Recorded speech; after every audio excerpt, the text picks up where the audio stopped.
The fair-haired guy says that this time he will definitely live his life for real. A bald man looks in surprise at a boy who thinks about wanting to leave his mark on this world. It's raining. A girl calls an ambulance and reports that there is a man in the car. His badge is lying on the ground. The man lies there, exhausted and breathing heavily, wondering if he is seriously going to die like this. He has no family, no friends, nothing at all. He never took anything seriously, and he even left nothing behind. There is nothing special about him. No one remembers him for anything. This man understands that he has spent his entire life completely alone. If only he could have another life after this one. The boy tells his father that Reece is going to the nearby forest to collect kuko nuts alone. The nearby forest is full of dangers. He is only 10 years old and it is clearly dangerous, so it is better to wait until he is at least 13 years old. The boy first looks at his parents with resentment, but then tells him not to worry. There are no musk wolves in the forest at this time of year. But his mother is still worried. The boy tells him that living a life consisting only of food and sleep in this forest is very boring. The father tells his son that Rhyme is clearly different from other children. He is growing by leaps and bounds. His mother tells him that she is worried because the life he is striving for is too dangerous. But elven lives last 1,000 years. So he, Minoru Kido, died in a car accident at the age of 30. But after that, he was reborn as an elf, whose lifespan is 1,000 years, and here he lives as Reece. He remembers how his mother held his newborn in her arms. He doesn't know what fate has in store for him. But God gave him this chance. And in this life, he will do everything possible to live without any regrets. He vowed to live this life seriously at the age of 9. He laid the foundation. His parents were surprised at how early he stood on his feet. Due to their long lifespan, elves have a very vague concept of time. In addition, the settlement, spread out around the ancient tree Yggdrasil, is covered by a huge shield that is invisible from the outside. There are no disasters or dangerous magical beasts, and almost the only source of food is nuts. It was in such a favorable environment that the elves were born and raised. Most of them lived until old age without ever going out into the outside world. And this was the norm. The protagonist argues with his parents, and an old man with a cane reports that the boy Kleinov is as active as ever. He says that at the age of 5, a boy has already learned to speak, and by the age of 10, he is already breaking into the outside world. His parents are surprised by the elder's visit to them. In the past, there were elves who showed interest in the outside world, but this path is very difficult. It has been 600 years since he became an elder, and he heard that most of the elves who went into the outside world met a sad end there, especially the tragic fate of those who dealt with people. The outside world is very dangerous. He turns to Reece. The elder asks Reece if he still wants to go out into the outside world. He is still smarter than other children. The main character mentally turns to his mom and dad, thinking that he is grateful to everyone in this forest who raised him up to this point. However, he wants to leave this world, leaving behind a trace. Having 1,000 years, he would least of all like to spend it in this small world. He would like to see so much, meet other people, and get to know the outside world. The protagonist confidently and with a serious face says that he wants to live his life without any regrets. The father says that if he is so determined, then they do not dare stop him. The elder informs him that if he goes out into the outside world, it will be the first time in the last 100 years. After Rahav Luri, he strokes the boy and says that if he so wants to go out into the outside world, then he will let him in on all the details. But first he wants him to pass the test he will give him. Reece Klein agrees with a smile. After this, the elder informs the boy that he should continue to master all the healing magic that is the essence of the elves until he is 100 years old. The elder also tells the boy that only his magic can protect him from the dangers of the outside world. And if he can pass the test that he has prepared for him by the age of 100, then he will allow him to go out into the outside world. The protagonist thinks that 100 years may seem like a long time, but it is only 1/10 of an elf's life. The fact that the elder announced to him the conditions for entering the outside world is already good. The boy agrees to this test. However, this is a test that a man with half-hearted determination will never pass, and it is something he should never forget. 10 years have passed since then, and the main character is about to use the magic of restoration, namely, the breath of the goddess. He stands confidently, and some energy appears in front of him. This is the spell. The elder looks at him in shock at how successful he was and asks if he has just restored a giant tree from previous generations, which is over 1,000 years old. And this magic was the pinnacle of elven magic. Was his level of restoration magic the highest, after all? Only 10 years had passed since that agreement. This magical power is simply enormous. He asks Reece how he managed to master such immense power, and the boy explains that he's been training his magical abilities since childhood. The elder asks how old he is. The guy is 20 this year, so he has been studying on his own since he was 5, or somewhere around that age, even before he received the condition from the elder to receive permission to go out into the outside world. He was already preparing for this moment. Within his framework, the first thing he did was increase the level of magical power. Many of the magical books that he saw in the forest library, a large archive on the outskirts of the ancient tree, were mostly written by people. One of the books wrote that, until the age of 20, the total amount of a person's strength is determined by 3 factors: environment, predisposition, and effort. Repeating the training to release magical power to the limit. Based on these statements, he followed these words and repeatedly forced himself to expend his magical power to the very limit. Recovered, and then repeated again. But then he realized that the average lifespan of a human in this world is 60 years. If the total amount of magic in a human's body continues to increase until they reach 20 years of age, then what about the elves? There's even a possibility that he will be able to continue increasing his overall magic power until he is 300 years old. The elder would never have thought that restoration magic could be mastered so quickly, since there are still 80 years left before his exam. However, through training and practice, a representative of other races could also learn to use other attribute magic to some extent. But in the forest library, there were mainly books on restoration, and he wondered if there were other attribute magic books somewhere else. The elder says that there is, but does he really want to try himself in other types of magic?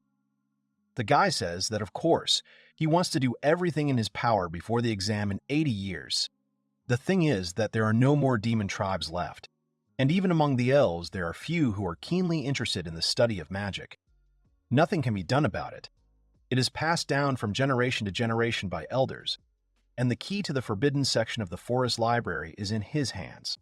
But to understand magic books, a person who does not have the talent for writing them will need 100 years. The main character thanks him and takes the key. He will definitely master other types of magic. He asks him not to overdo it. And then, in the blink of an eye, several decades have passed. Someone says that it's great. Reece says that it is high time for a meeting. At the age of 30, as he stated, he mastered the magic of all attributes. The elder entrusted him with the management of the library. The guy was interested in what kind of magic will be next time. And today is a special day when new books are supposed to arrive from the outside world. The only way for the elves to communicate with the outside world is through the interaction of people with the Day Garland family, which governs the surrounding area. Many years ago, the elder and the head of the Gowrand family made an agreement, and since then they continue to exchange information. They receive magical books in exchange for ancient wood, a rare commodity from their forest, which they provide to the Garland family. The man said that asking elves to help him learn magic was low on his part. He is sure that in the entire long history of mankind there is no one else like him. He wants to become a husband. He wants to propose to his childhood friend. I would like to introduce him to my very sweet childhood friend. The man laughs. The protagonist understands what he said at their last meeting. The guy thinks about whether Grillet's impression of him has changed since their last meeting. The main character greets him and says that they haven't seen each other for a long time. He asks him what kind of magic books he brought him this time. The guy with glasses suddenly gets scared and realizes that elves really exist, and his father was right. The boy bows down and tells Reece that they have never met before. His name is Garius Garland, the legitimate son of Grillet Garland. Since childhood, his father Grillet had told him stories, but they had already seen each other a few days ago. His father was supposed to come instead of him, but he couldn't because his legs had become weak from old age. He apologizes for taking his father's place, and his father asks when his father was here last. It was about 2 years before his father and mother got married, so somewhere around 22 years ago. The protagonist realizes that he has been an elf for so long that he has completely forgotten about it. The human world is changing very quickly, Garius. In shock, asks the guy if he is going to leave this forest in 7 years. If he counted correctly, then the guy is already 93 years old. If he manages to leave this forest, he would like to visit their house. Can he tell Grilly that he will visit him? So let him remain in good health. He agrees. His father will be happy. The protagonist sees off the carriage and thinks about how if he passes the Elder's test, he will have the opportunity to meet Grilly again. The protagonist places several books in his home and announces that this should relieve him of boredom for a few more years. Immediately after, the heroic tale of the incompetent mage, a tale of how the hero defeated the Demon King. The Elder said that the demon race no longer exists in this world, and even the existence of elves is something that is questioned by humans. The main character holds one book and thinks that it is so old that it is almost crumbling. It looks like a magic book. But teleportation, a recommendation for magic. Maybe it will be possible to get something out of it. After he mastered the magic of all attributes, he finally began to study ancient magic as well.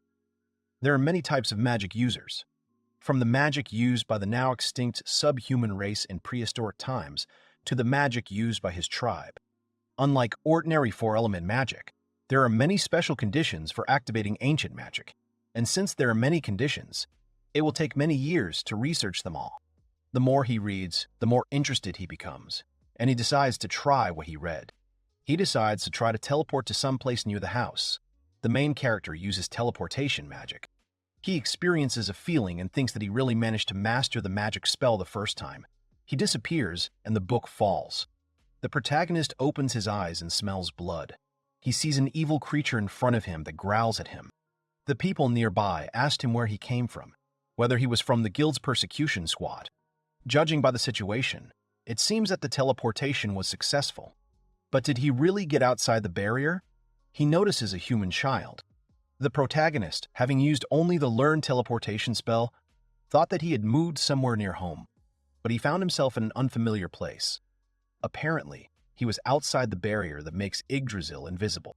Behind him, those whom you don't meet so easily, namely people, angrily ask him where he came from, whether he is from a mercenary guild.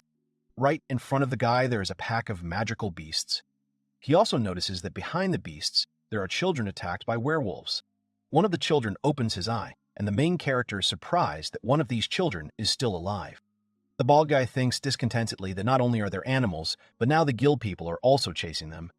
There's no goods, no bribe. What bad luck. The main character listens to the words about the goods. One of the wolves suddenly starts to growl seriously. The people notice this, and one of them suggests running while they sneak up on this guy. In the end, they run away, leaving the main character alone in front of the wolves. The wolves suddenly take off and rush straight at the protagonist, but he immediately uses tempering magic and casts a spell. His fist becomes hard, and the protagonist uses the werewolf fist and successfully punches one of the wolves in front of him. The protagonist explains that this is body-enhancing magic, which is said to have been used by werewolves, and he didn't even think about the fact that it requires muscles. The guy calls the next wolf in a fighting stance. One of the guys tells the boss that he has strange ears. Whether he is an elf? The boss in shock asks what the creature from the legends is doing here, because elves, according to rumors, only have the magic of restoration. The guy defeats the wolves. Then the main character turns his attention to the children and realizes that one girl is barely breathing. He understands that since she is alive, he will be able to cure her. The guy says that everything is fine and she will get better soon. The guy puts both hands in front of him and uses mixed magic of supreme fire and restoration. After that, he uses healing. All three watch in shock as something burns, but in reality the flames are being sucked into the body. The girl opens her eyes and looks in surprise at the guy in front of her. The man is shocked that he instantly healed the wound that could not be cured even with a strong potion. The guy notices a collar on the girl's neck, and the guy says that it is some kind of collar with a sealing spell, and that is why she cannot speak. If anyone other than the owner tries to remove it, it will explode. A magical item for theft. He understood what was going on. He tells her that everything is fine, because he understood what was going on, and asks her not to move. First, the protagonist will remove the spell, and at the same time, destructive magic will flow in with a force that exceeds the magic of the seal. The guy uses the Demon King's thread, and then he throws away that collar before it explodes. After this, the collar explodes right in the air above, and the main character smiles and tells the girl that she is doing a great job. All the men are shocked that this guy forcibly destroyed the magic of the seal. One of them asks the chief if he is really an elf. The main character tells him that they are left. The man says that they were guarding the children, but they were lucky to stumble upon a pack of werewolves. They wanted to somehow save them, but they were all wounded by the werewolves. If he had not helped them, they would have all been eaten by now. She thanks the guy. So let him untie these rope things. The main character asks if they wanted to save. He thinks that they have already noticed that he is an elf. The men are surprised by this. He says that elves have very good hearing, so he heard perfectly what they were talking about. Elven ears are not sharp for appearances. Now he will ask them 3 questions. The first is who they are. The second is who is pursuing them.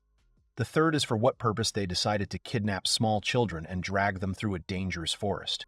If they answer briefly, then he may even save their lives. They report that they understood and will answer. Firstly, they are just hired traders, because there are many parents who are short of money and they sell their children. Secondly, they are persecuted by the guild because they were deceived. Thirdly, when they were delivering the goods to the customers, they were almost caught by mercenaries, and they chose this route only to escape. The main character understands this. Even in another world, human nature is not so different from that world. You can't get too close to people. The elder told him about this. They are fierce, cunning, and cowardly creatures. Let him never forget that. The man tells him that they've already responded, so let him take this off them. The boy says that the elder told him to stay away from people, so he lets him forget that they ever met. The man gets angry about this. The main character uses memory control magic. Memory loss. All 3 of them are confused, and the main character says that let them stay like this for a little while. The girl pulls the guy by the clothes and tells him that he saved her and addresses him as an elven man. The guy says that he's the son of the Cleans. He says that his name is Reece. It's good that she got her voice back safely.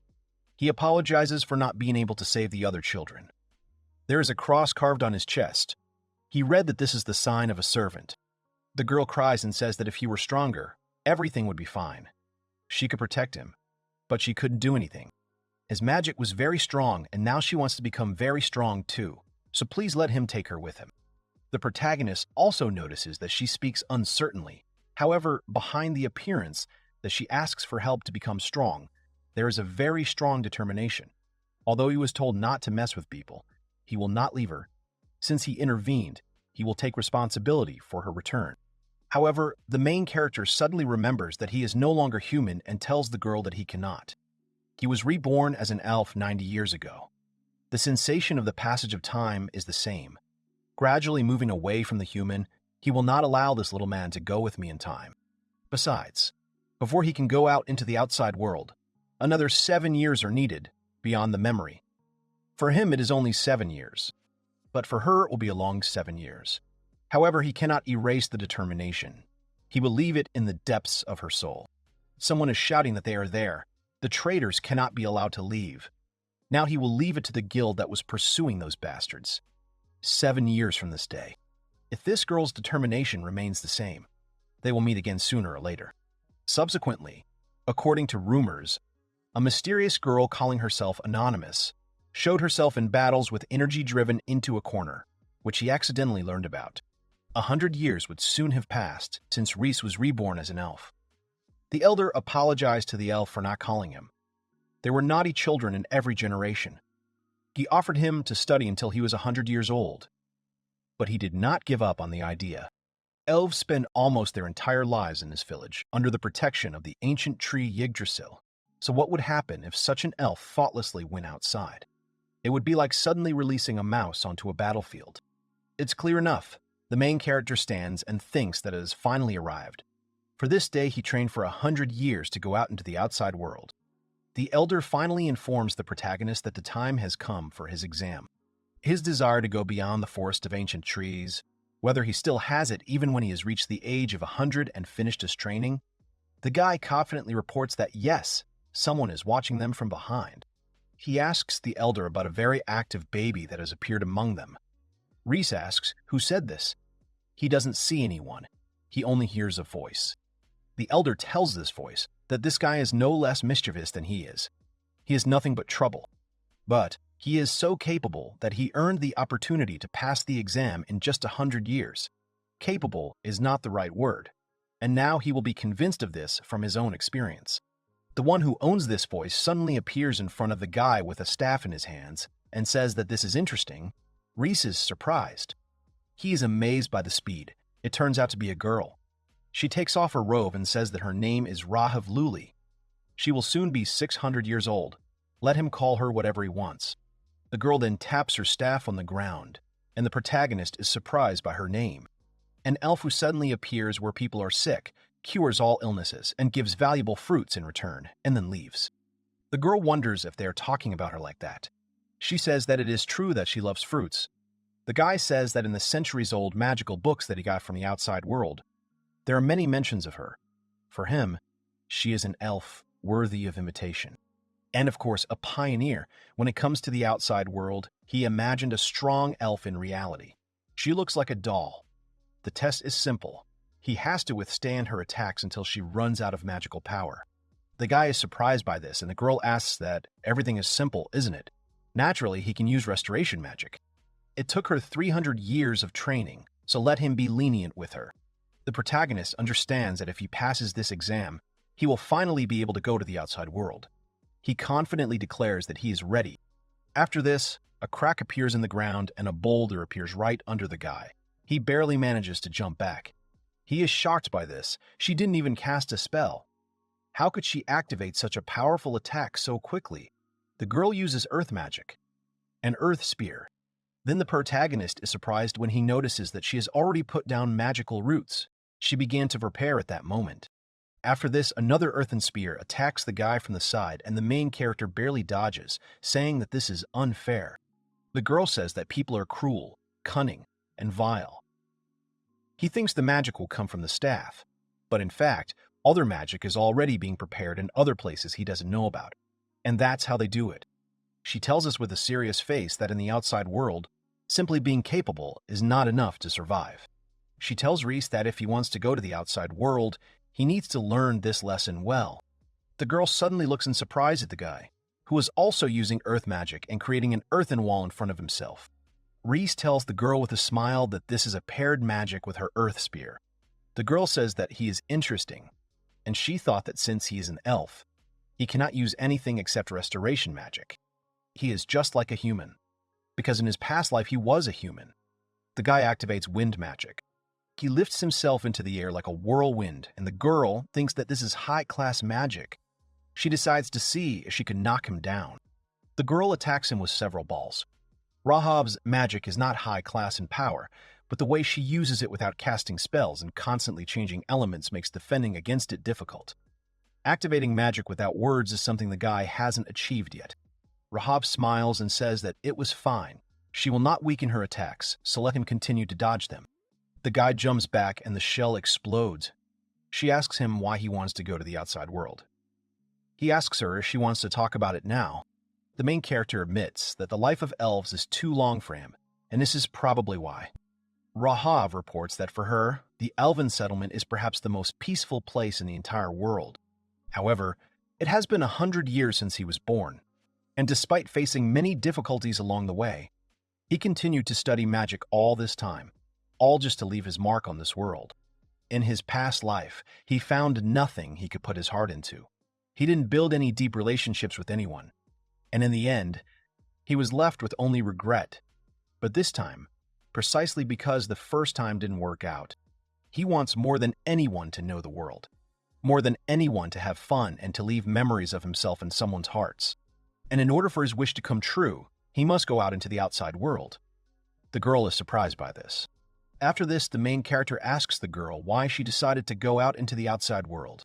The girl is holding something round in her hands, and Reece asks in surprise if it is a fruit. The girl admits that she wanted to eat more tasty fruits. The protagonist is suddenly amazed by this. The elf, who heals diseases, takes valuable fruits in return. She has loved fruits for a long time. There are a lot of cocoa fruits here, but when you eat the same thing for 50 years, you get bored. So she wanted to try others, and she wanted to go out into the outside world. The guy asks if that is the only reason. The guy asks the girl if that's the only reason she trained for 300 years. The girl says that it's not over yet. She tried somehow, and somehow 300 years passed unnoticed. Every elf has their own reasons. But what she spent all these years was not in vain. All their brothers who did not develop their abilities and left. She has been able to travel safely and gain the cunning of humans only in the last few hundred years, allowing her to enjoy different fruits in different parts of the world.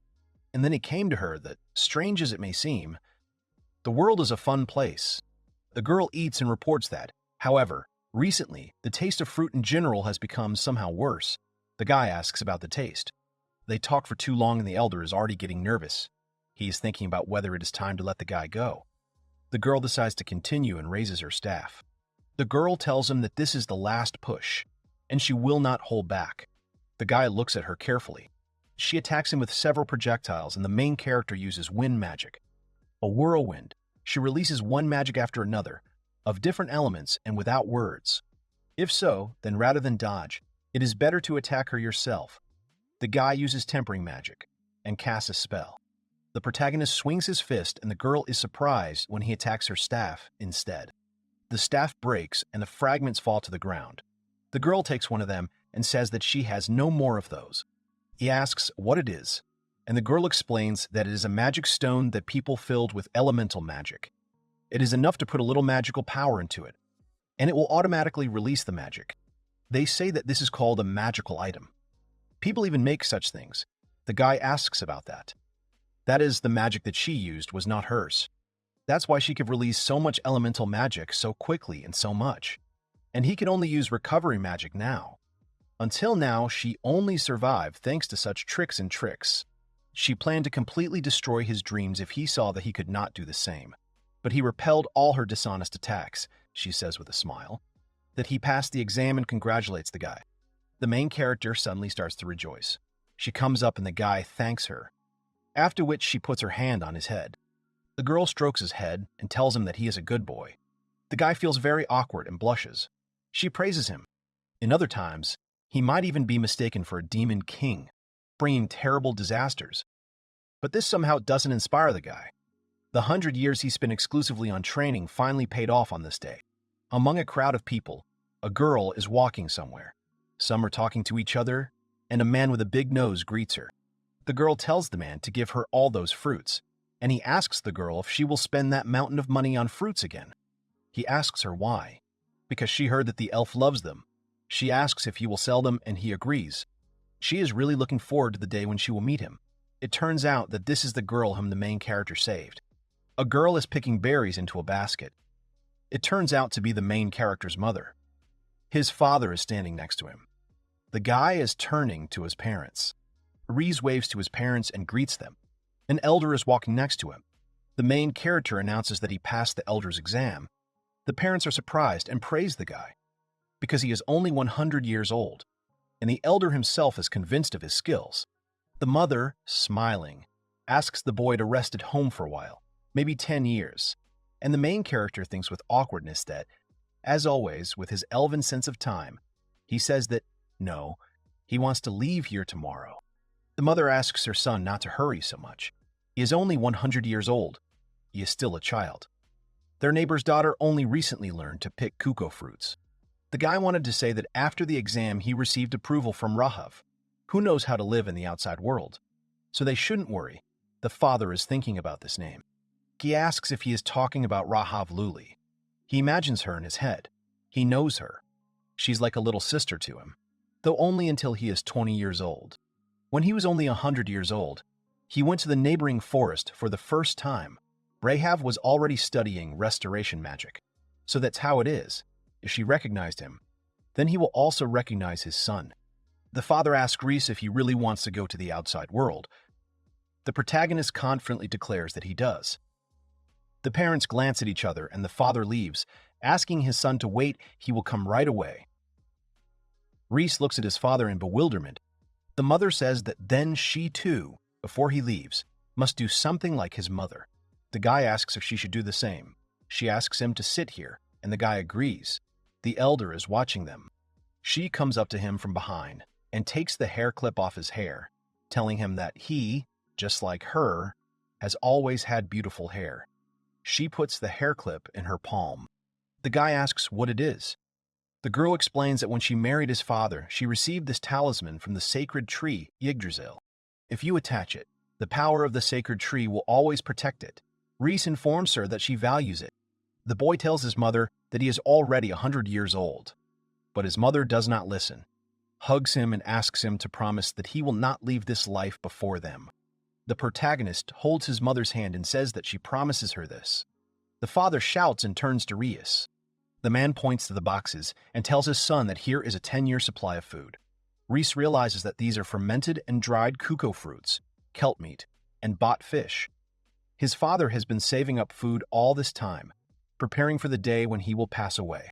The mother says that he won't be able to take it all with him. The father is scared of this, but Reece says that there is nothing to worry about, because he has storage magic, namely a hyperdimensional warehouse. This is one of the applications of movement magic. It can affect hyperspace. Everything he sends there will not be damaged. The father is happy about this, and the mother wants the same warehouse. The elder thinks that this is not the most difficult ancient magic. Reece leaves, and his parents say that they will miss him. The life of elves is long. They can still live together. The elder is standing nearby. The protagonist wanted to say goodbye to Rahav, but she left. She is even more impatient than he was in his past life. First, he will go to the Garland family.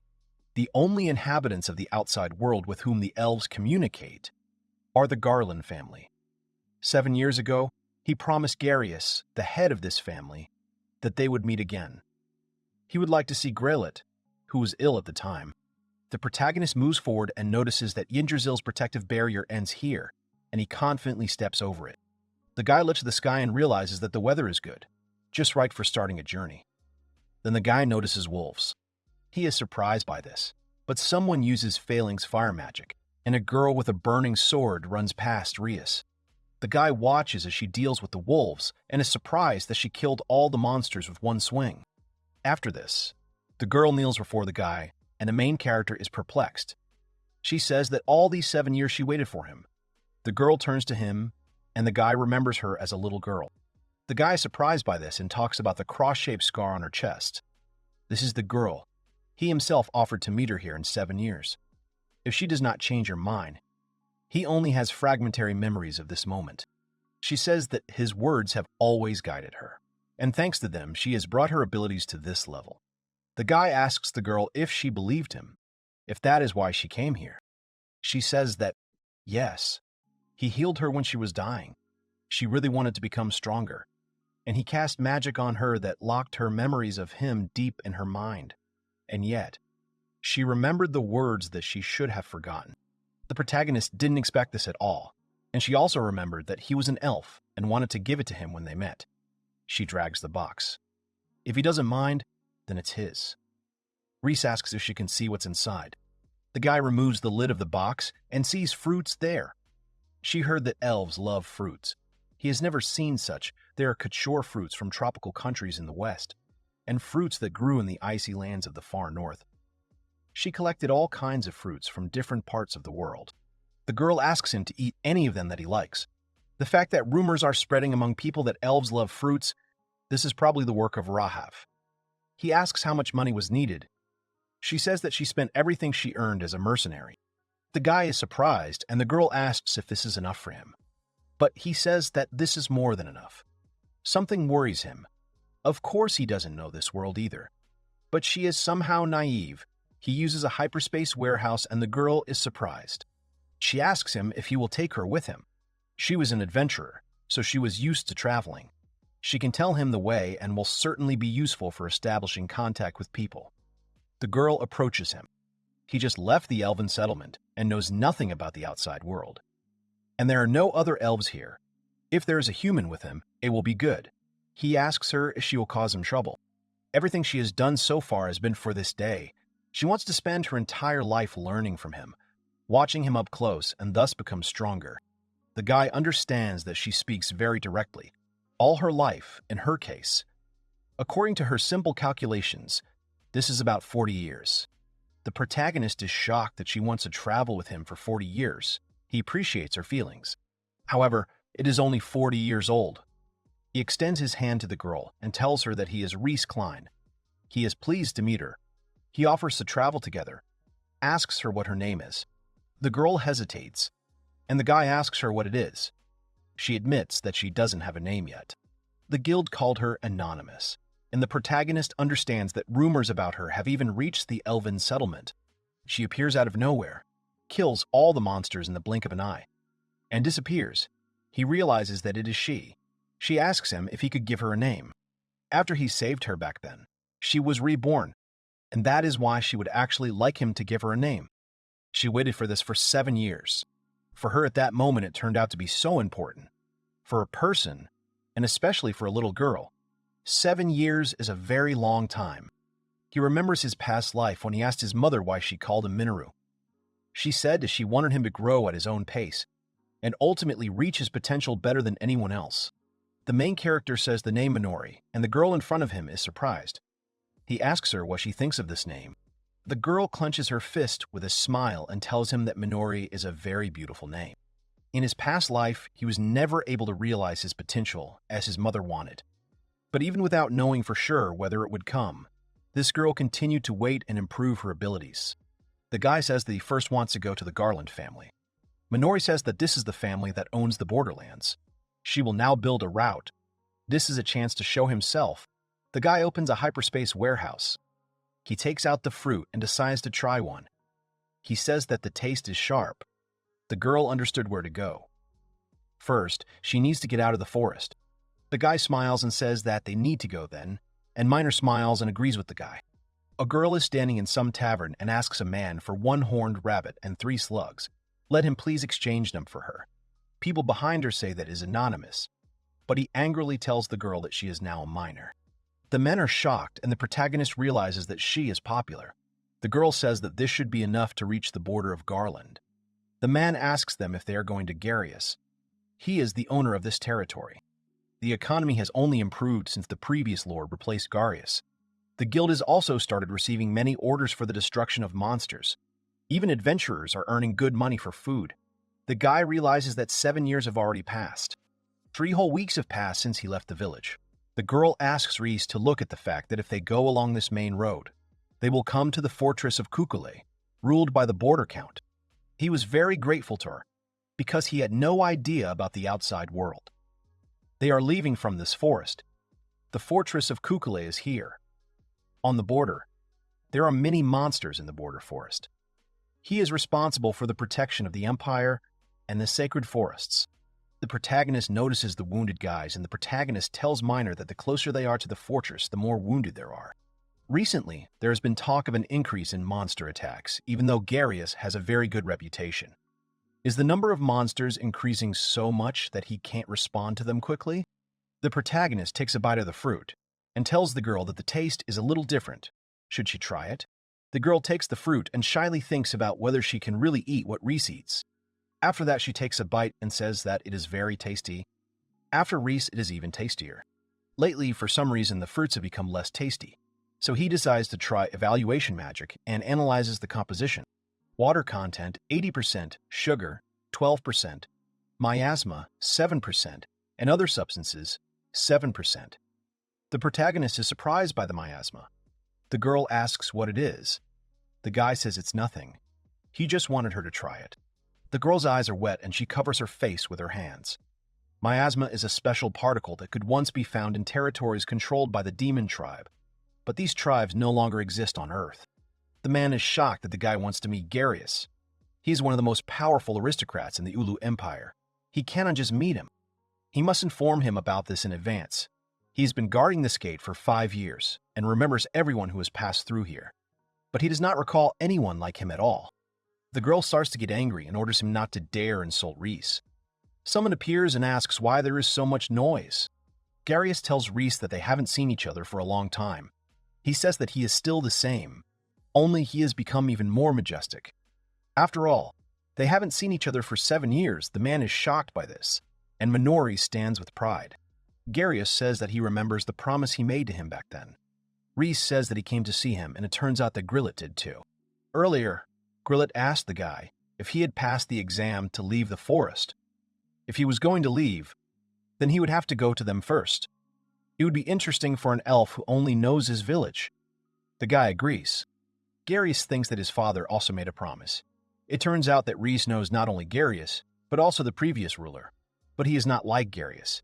He does not really like conflicts. The father is called the god of war. He is such a great man. The girl asks what this has to do with Reece. He says that he is the first person he spoke to. He is a friend. His father often talked about Reece. As soon as he came out of the forest, they would drink sake. He wanted to introduce him to the traditions of life. And Reece was already thinking that he had forgotten about the promise. The guy says with a smile that his father is to blame. He completely forgot about his promise. He still continues to sleep. The protagonist sees an emaciated man, and Garius tells him that he has been in this state for 5 years. He doesn't let anyone near him, and he thinks that he is the last one his father can be happy about. The protagonist greets Grillet and tells him that they haven't seen each other for a long time. He was a strong military man. 2 years before he fell ill, he single-handedly defended them from the invasion of monsters and robbers. It was 5 years ago when he was found seriously wounded. He does not regain consciousness and becomes weaker. He took his place in the government, but only with the help of people they were finally able to protect this land. His father was the only one who fought and protected him. He never realized it until he was gone. Come to think of it, he had heard a lot of good things about Garius before coming here. But for some reason he hadn't heard about his reputation with Grillet. He was sure he didn't want to make it public so as not to worry everyone. So he continued to fight alone. He notices a bruise on the man's arm. The girl looks in bewilderment at the main character, who rips the blanket off the man and asks what kind of bruise it is. The boy asks the best doctors, but even they don't know what's wrong with him. They say that something that formed around his father repels even superclass restorative magic. Then the protagonist uses evaluation magic again and analyzes the composition, seeing that miasmas make up as much as 91% of it. The main character knew it all. This bruise was caused by miasmas, and their content was as high as 91%, which is why the doctors couldn't do anything, but only thought, since miasmas are untreatable. The boy turns to Garius and asks him if he's tried everything yet, and he replies, yes. Reece says this means they haven't tried everything yet extreme-level restorative magic. He says it's a joke and can't be true, looking at Reece in surprise. The protagonist says that even if he wakes up, his life won't be long. He only has 2 years left.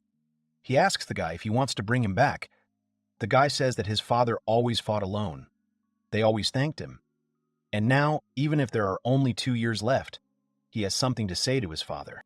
The protagonist confidently announces that he has understood this and immediately begins to use magic. The legend says that once upon a time, humanity achieved a goal, but only succeeded once in several decades.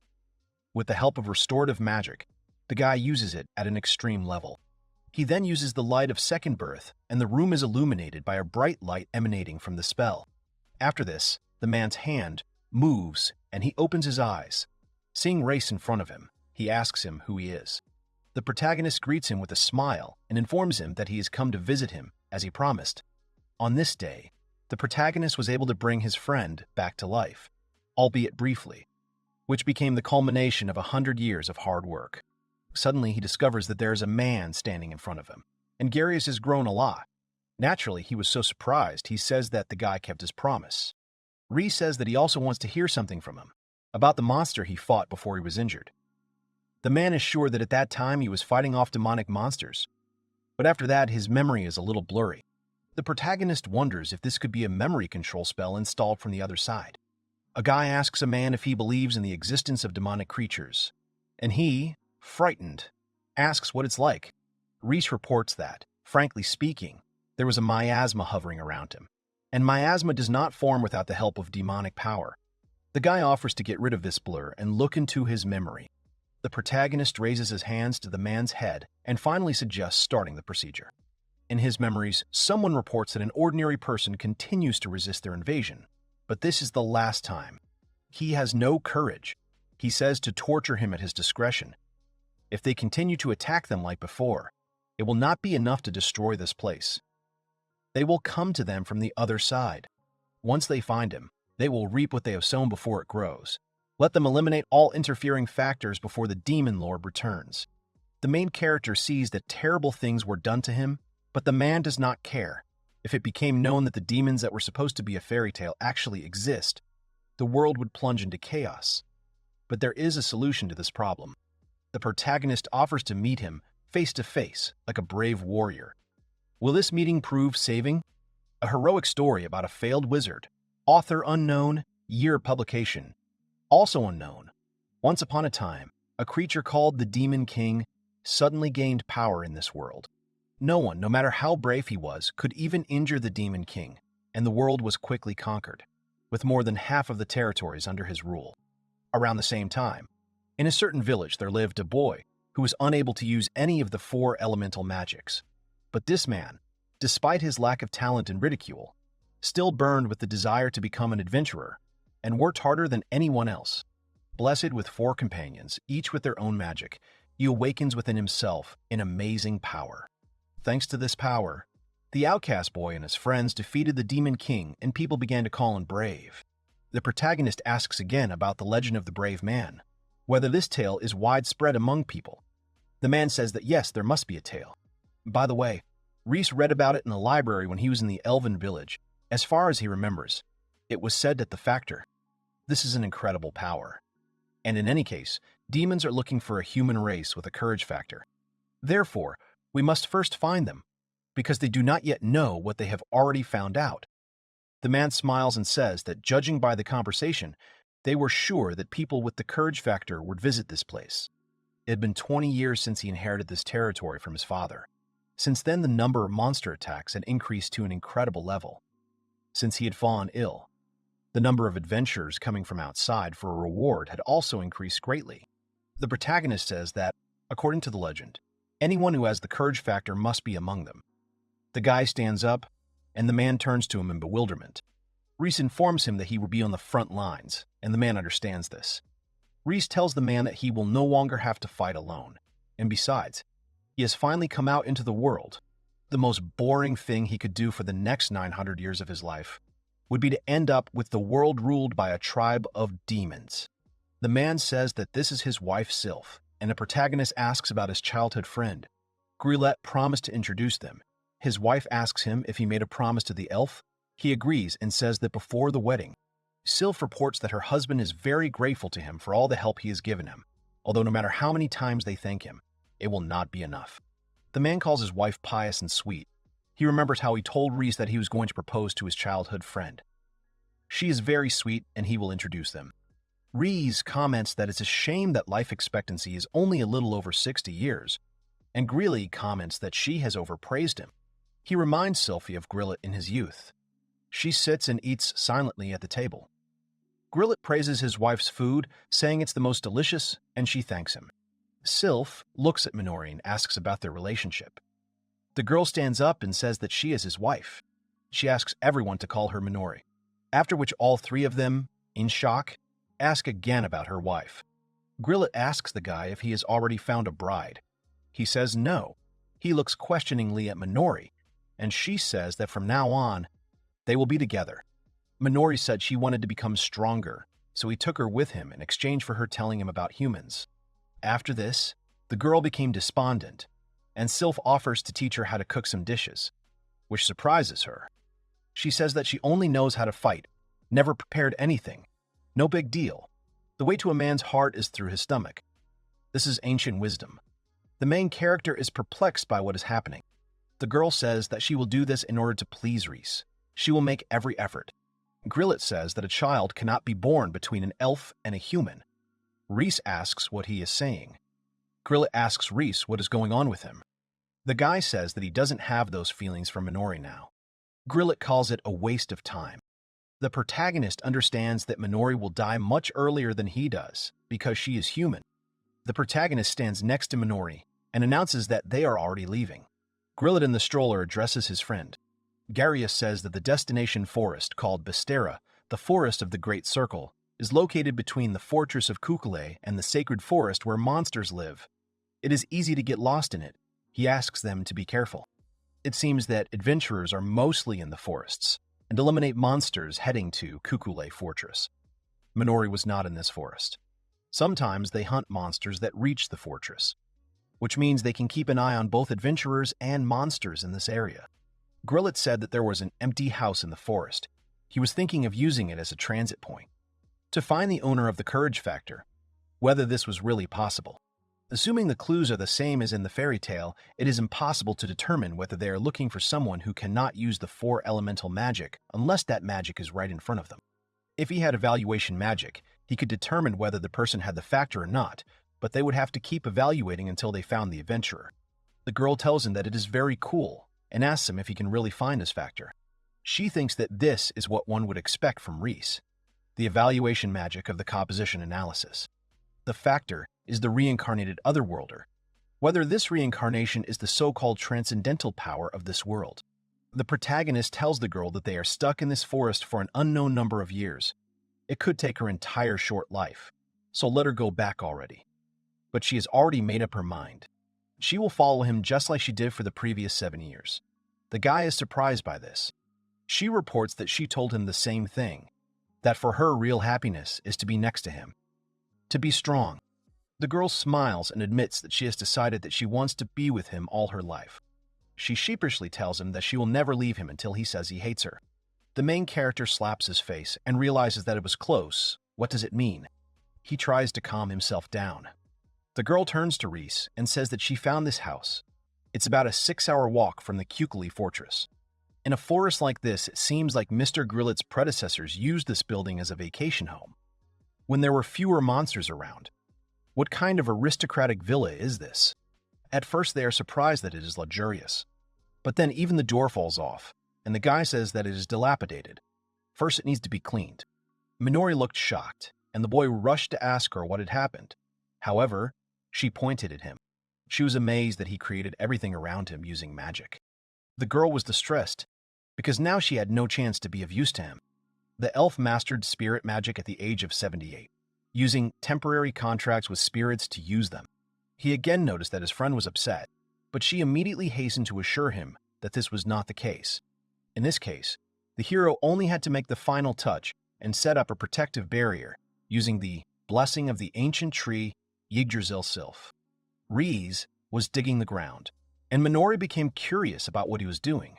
The hero planted a tree sprout, and the next moment it turned into a large tree.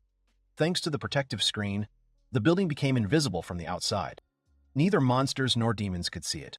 Only the owner of the courage factor was capable of this. Minori was once again convinced that the hero could do anything. The girl said that her goal was to become stronger, in exchange for her telling the elf about people. He took her with him on a journey. The young man said that he was glad to have her nearby, but the girl could do little for him. Minori thought that he would be fine alone. It was selfish of her to go with him. She didn't even know what her parents looked like, and she lived worse than a servant.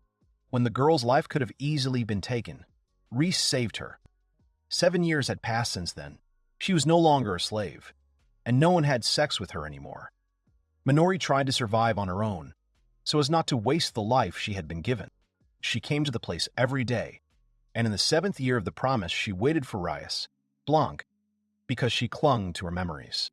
The girl even wanted to say that her wish had been fulfilled then, but she did not want to stop there.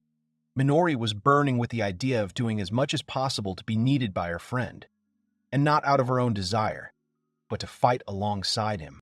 The girl called out to Reece to ask if they would go to the Demon Lord after he found the owner of the courage factor. The boy hoped to do so if possible. However, he lacked the courage to defeat the Demon Lord. But everything could change if the young man could find him. Then, under his protection, they would all become stronger. The young man couldn't say exactly how long the search would take, but in his heart he was counting on doing everything possible to avoid giving in to the demonic ruler's persuasion. The friend was at a loss for words, but she still believed in Reece's success. However, she did have something to add. She decided, while they still had time, to ask the hero to train her. The elf was surprised by her request because the girl already had enormous strength, thanks to which she easily dealt with monsters. But the girl was firmly convinced of her desire. She, like the hero, wanted to go to the Demon Lord. The hero smiled. Now it became clear to him why his friend wanted to become stronger. From then on, their training days followed one another. Between intense training, exercises, and many other events, 2 years flew by in the blink of an eye. The boys ran quickly into the depths of the forest, where the girl noticed a group of monsters, 5 in number, in the direction of 3 o'clock. 4 of the monsters were B rank, and the remaining one was A rank. Minori used appraisal magic detecting magical signatures. Reece was confident she could handle it. He'd already guessed everything, and only asked if she'd be going after the strongest of the enemies. His words seemed to instill even more confidence and strength in her friend. She rushed forward and asked the elf to rely on her. The hero smiled at this. The young man himself decided to deal with the remaining enemies. Enormous chicken-like monsters ran toward him. They passed Minori without noticing her. When the enemies were close, the hero used wind magic, mantis slash, against them. The young man was puzzled as to why the monsters passed by the girl who intended to kill them and simply ran away. A clatter of feet was heard from the forest, and a wild bear more terrifying than Minori came out towards the friends. The girl immediately enchanted her sword with the highest level of fire magic, the charm spell. The beast roared and began to attack aggressively, and the girl had to use super-level charm.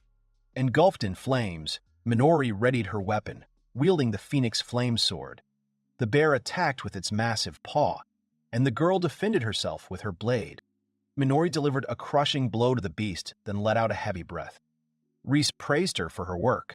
She herself was very pleased that she had finally managed to use super-level magic. The extreme level of magic did not prevent the bear from being destroyed, and Minori became truly strong. The hero offered his hand to his friend to help her up. He was glad, because next time she would be able to fight even after using super-class magic. All that remained was to strengthen her body. The girl looked happy, and the young man suddenly noticed some changes in her. During the 2 years spent in the forest, she managed to become more mature, despite her 20 years. The hero looked at his palm with interest. Minori entered with a tray of food. It was Sylph's secret recipe number 33 oyakudon, made from kokatoris. The elf enjoyed the dish. It was delicious. Over the past 2 years, Minori had also improved her culinary skills, all thanks to Sylph. Reece tried to change the subject and asked how things were going in Kukule Fortress. His friend explained that despite minimal changes, the number of monster attacks was increasing, but there was no news about the courage factor or the demon lord. The hero thought about it because even in Grillet's memory, no information about the tribe of demons that he had seen surfaced. He understood that they would most likely not be able to move forward for some time. The friend's conversation was interrupted by a carrier pigeon sent from Kukule Fortress. Minori headed toward it, announcing that she would return soon. In her absence, the young man dreamily reflected that, since the homing pigeon was a magical instrument, such a study would be very interesting for him. The girl burst into the room, throwing the door wide open, looking out of breath and worried. She clutched a piece of paper in her hand, and the young man, alarmed by her reaction, asked what could have happened. His friend wanted to tell him that it was Grillet who was talking. The young man knew that his friend's life would not be long, and would last only 2 years. The friends decided to use teleportation to arrive more quickly. They then found themselves at Garland's mansion, and the young man called out to Garius. The man saw the new arrivals and thanked them for their visit. Then, out of politeness, he turned his attention to his companion. Reece turned to Weiss, wishing him good evening. The child reciprocated his feelings, and the boy noticed a strong resemblance to his parents. The man opened the door slightly and explained that the patient was unconscious, so he could only peek in briefly. The boy ran to his grandfather, shouting that Reece had come to see them. The young man approached the bed and greeted Grillet. He was surprised by the calm expression on the man's face. Garius explained that nothing had changed in the past 2 years, and he had managed to spend some time talking with his father. He was able to learn from him about the management job he had long been seeking. However, the best thing for the man was the birth of his beloved son. Garius began to cry, thanking Reece for everything he had done. The hero felt sad and sorrowful. 2 years of time had flown by too quickly, but he saw that all the family members had already come to terms with the patient's condition, even Grillet himself. The elf grabbed the man's hand, feeling how weakly his heart was beating. But the light of his life was slowly fading. Ever since Reece came to their world, it was Grillet who became his first friend.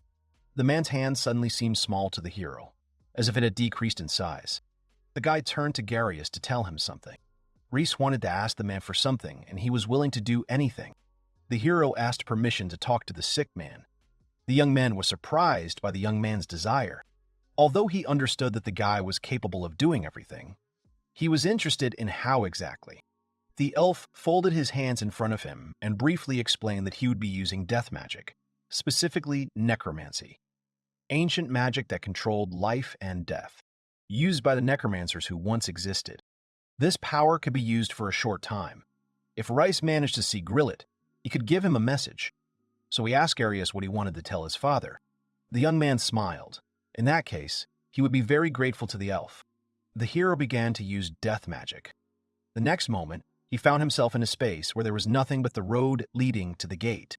Light clots flew around him, heading for the slightly opened crack, like souls flying into the afterlife.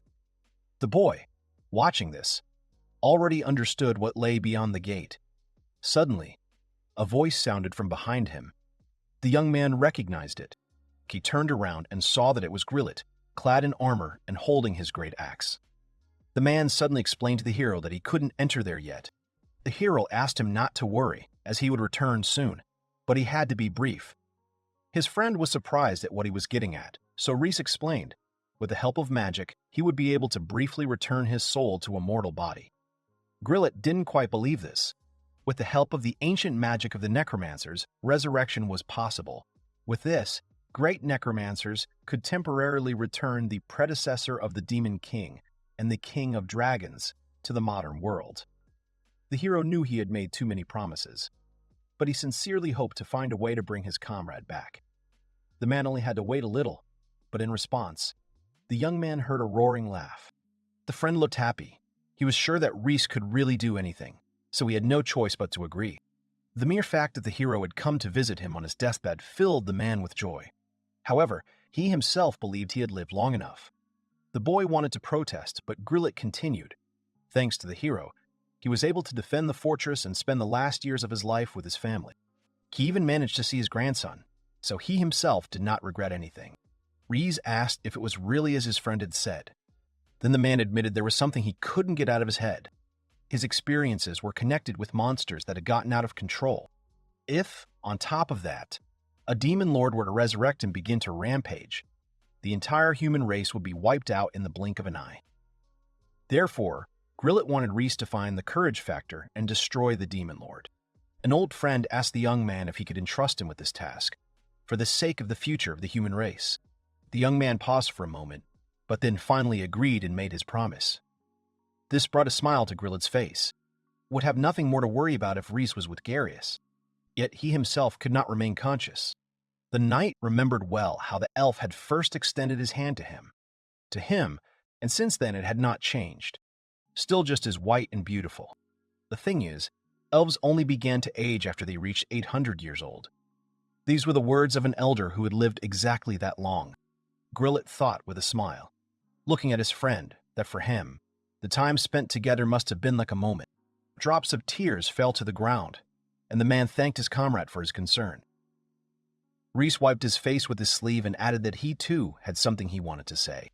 The elf's entire face was covered in tears. He was grateful to his old friend for everything, and wished him a good rest. Grillet smiled broadly and placed a parting hand on the hero's shoulder. When he was old enough and reached the other side, the man promised to find him a local brewery and wait there. But he specified that Reece take his time. With that, the knight headed toward the gate. Soon, Grillet Garwin died at the age of 58, after 20 years of fighting and defending the fortress of Kukule from numerous demonic monsters. The god of war died in his sleep, watched over by his family. It was a fitting end to his life. The elf looked down from the roof of the building, thinking how quickly 2 years had flown by. The boy could still feel Grillet's wrinkled hand on his own. He remembered his friend's words about how his hand hadn't changed at all and remained just as beautiful as before. Reece stared at his palm, fascinated, but then Minori's voice rang out.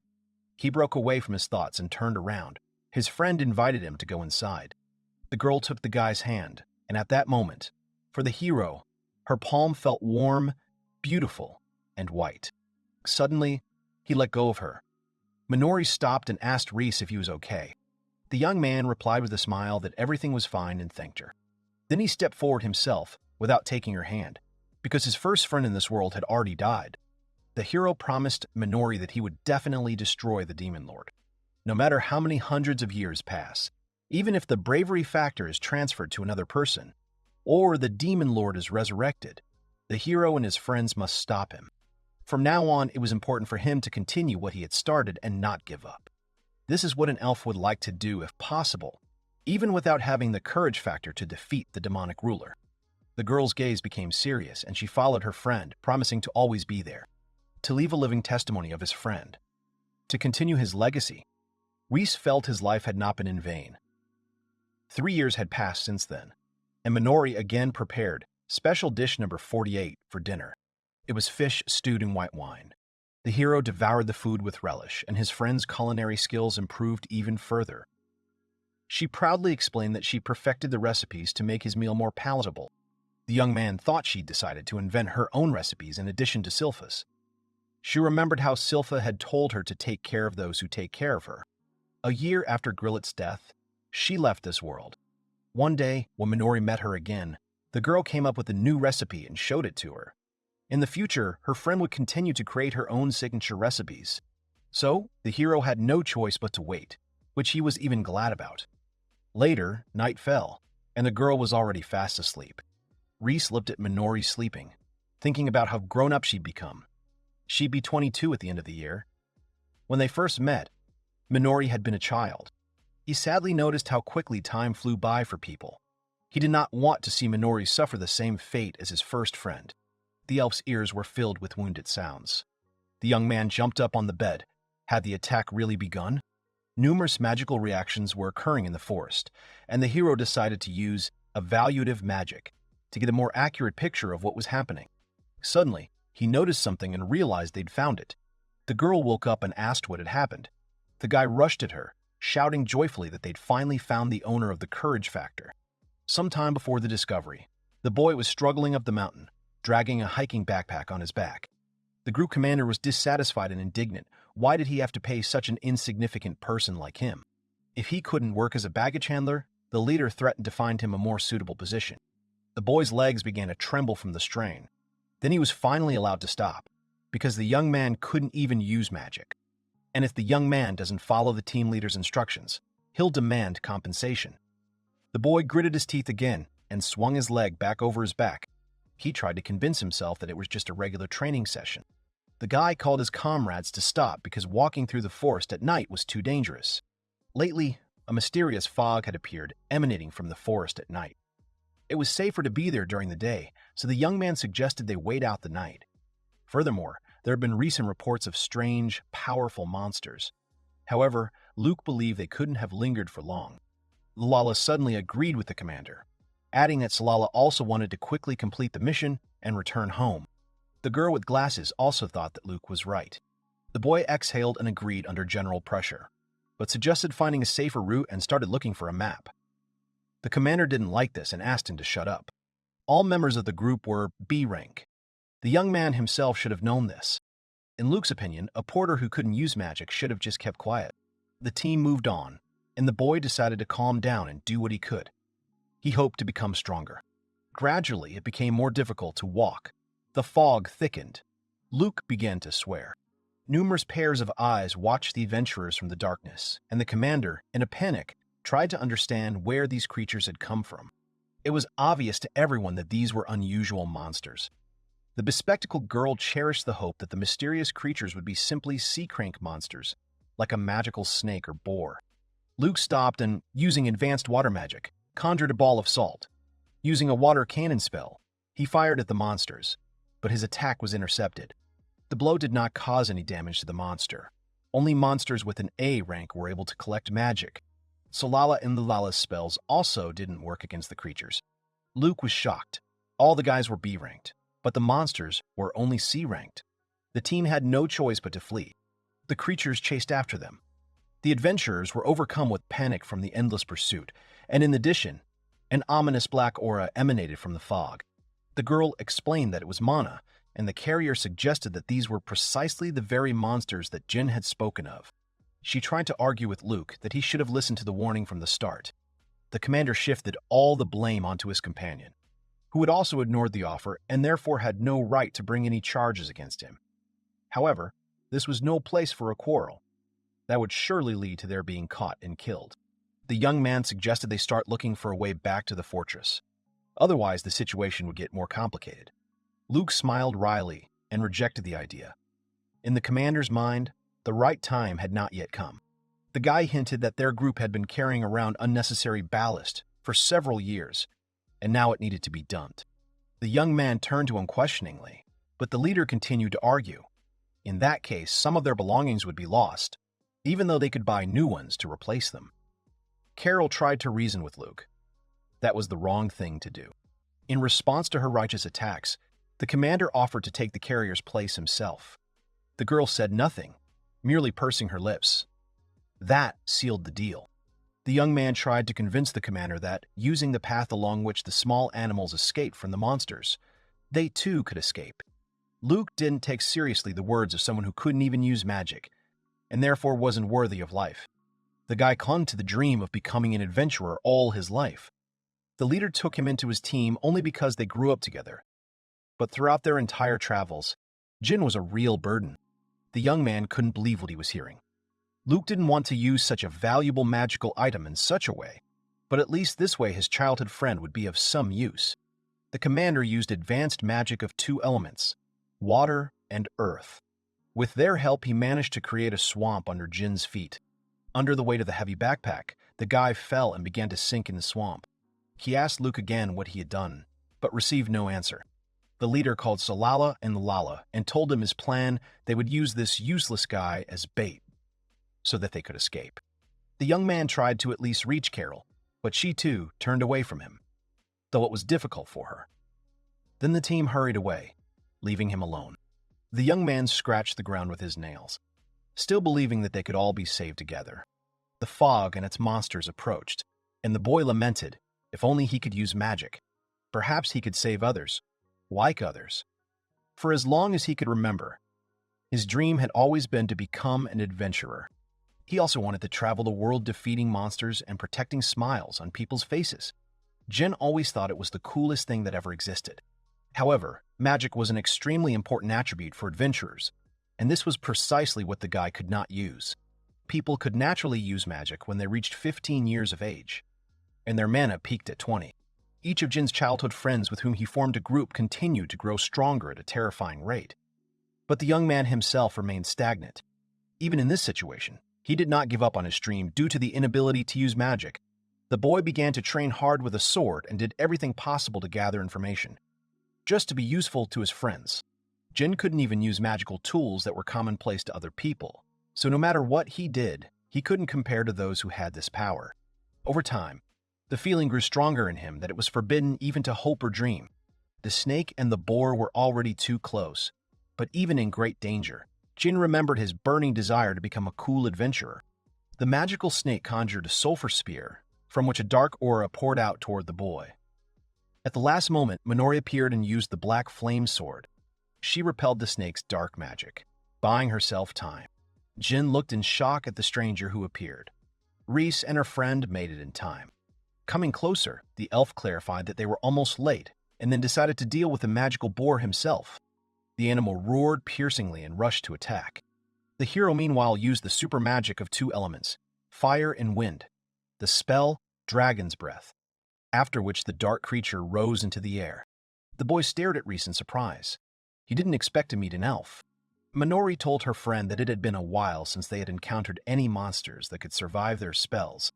For the hero, this was an excellent opportunity to hone his skills. He challenged her to defeat a magical snake using a maximum of 5 super spells. His friend readily accepted his offer. The elf also asked her not to worry about the trapped Gina, because he himself would protect him. Minori made a dissatisfied face and began to mutter resentfully that she herself would like to be under Reece's protection, but still went to fight the snake. The hero approached the captive and immediately realized that his comrades had abandoned him because he was unable to use magic. The adventurer's team seemed impossibly blind to him. The elf understood perfectly well that if the boy could not use magic, he had to train his body and mind, because Jin always believed that one day she would awaken in him, so he trained tirelessly. The boy couldn't understand how the elf knew this. Then the hero pointed a finger at him and clarified that it was his persistence that made the young man brave. Reece didn't just touch it. He used the healing magic, Saint's Smile. The young man was genuinely glad that the one who carried the courage factor was someone like this young man. Jean Fritz was 17 years old, and the turning point in his life was his encounter with the elf. The boy was surprised by the instant healing of his injured legs, even without the use of potions. His new acquaintance must have been one of the elves in the legends. Reece paid no attention to the wounded man's conversation, but looked at the backpack and wondered why each member of the club could not carry his own share of the luggage. Then the hero praised Jin because he had done well and did not lag behind his group, carrying a heavy load on his back along the uneven forest paths. Then the elf asked if the young man had truly never resorted to magic. The boy bowed his head sadly. He knew that people usually use magical tools to carry such luggage, but Jin himself was born without magic and honestly admitted it. The boy couldn't even use specialized magical tools. The hero saw that his words were true. He couldn't detect any mana fluctuations in his body, but he noticed the young man's well-trained arms and legs. Apparently, he trained well to compensate for the lack of magic. Suddenly, the guy's hand began to tremble. If only he were stronger, then he wouldn't have been abandoned by everyone. Jin blamed not his comrades for leaving him to die, but his own lack of strength. It seemed to Reece that this child truly could have fully developed his courage factor. Then the elf explained to the boy that he truly had the talent to become a powerful adventurer. Or rather, the hero himself intended to make him one. However, Klein was not going to insist and bother Jin if he had already lost his drive to become one. He extended his hand to Fritz as a sign that if the young man still wanted to become a little stronger, he could grab it. A childhood dream of one day becoming a powerful adventurer and protecting people's smiles flashed through the young man's mind. He raised his head and said he still wanted to be like that. With tears in his eyes, Jin rushed forward and grabbed the outstretched hand. Reece noticed that both this boy and Minori had incredible determination despite their young age. He even began to feel like his past self couldn't compare to them.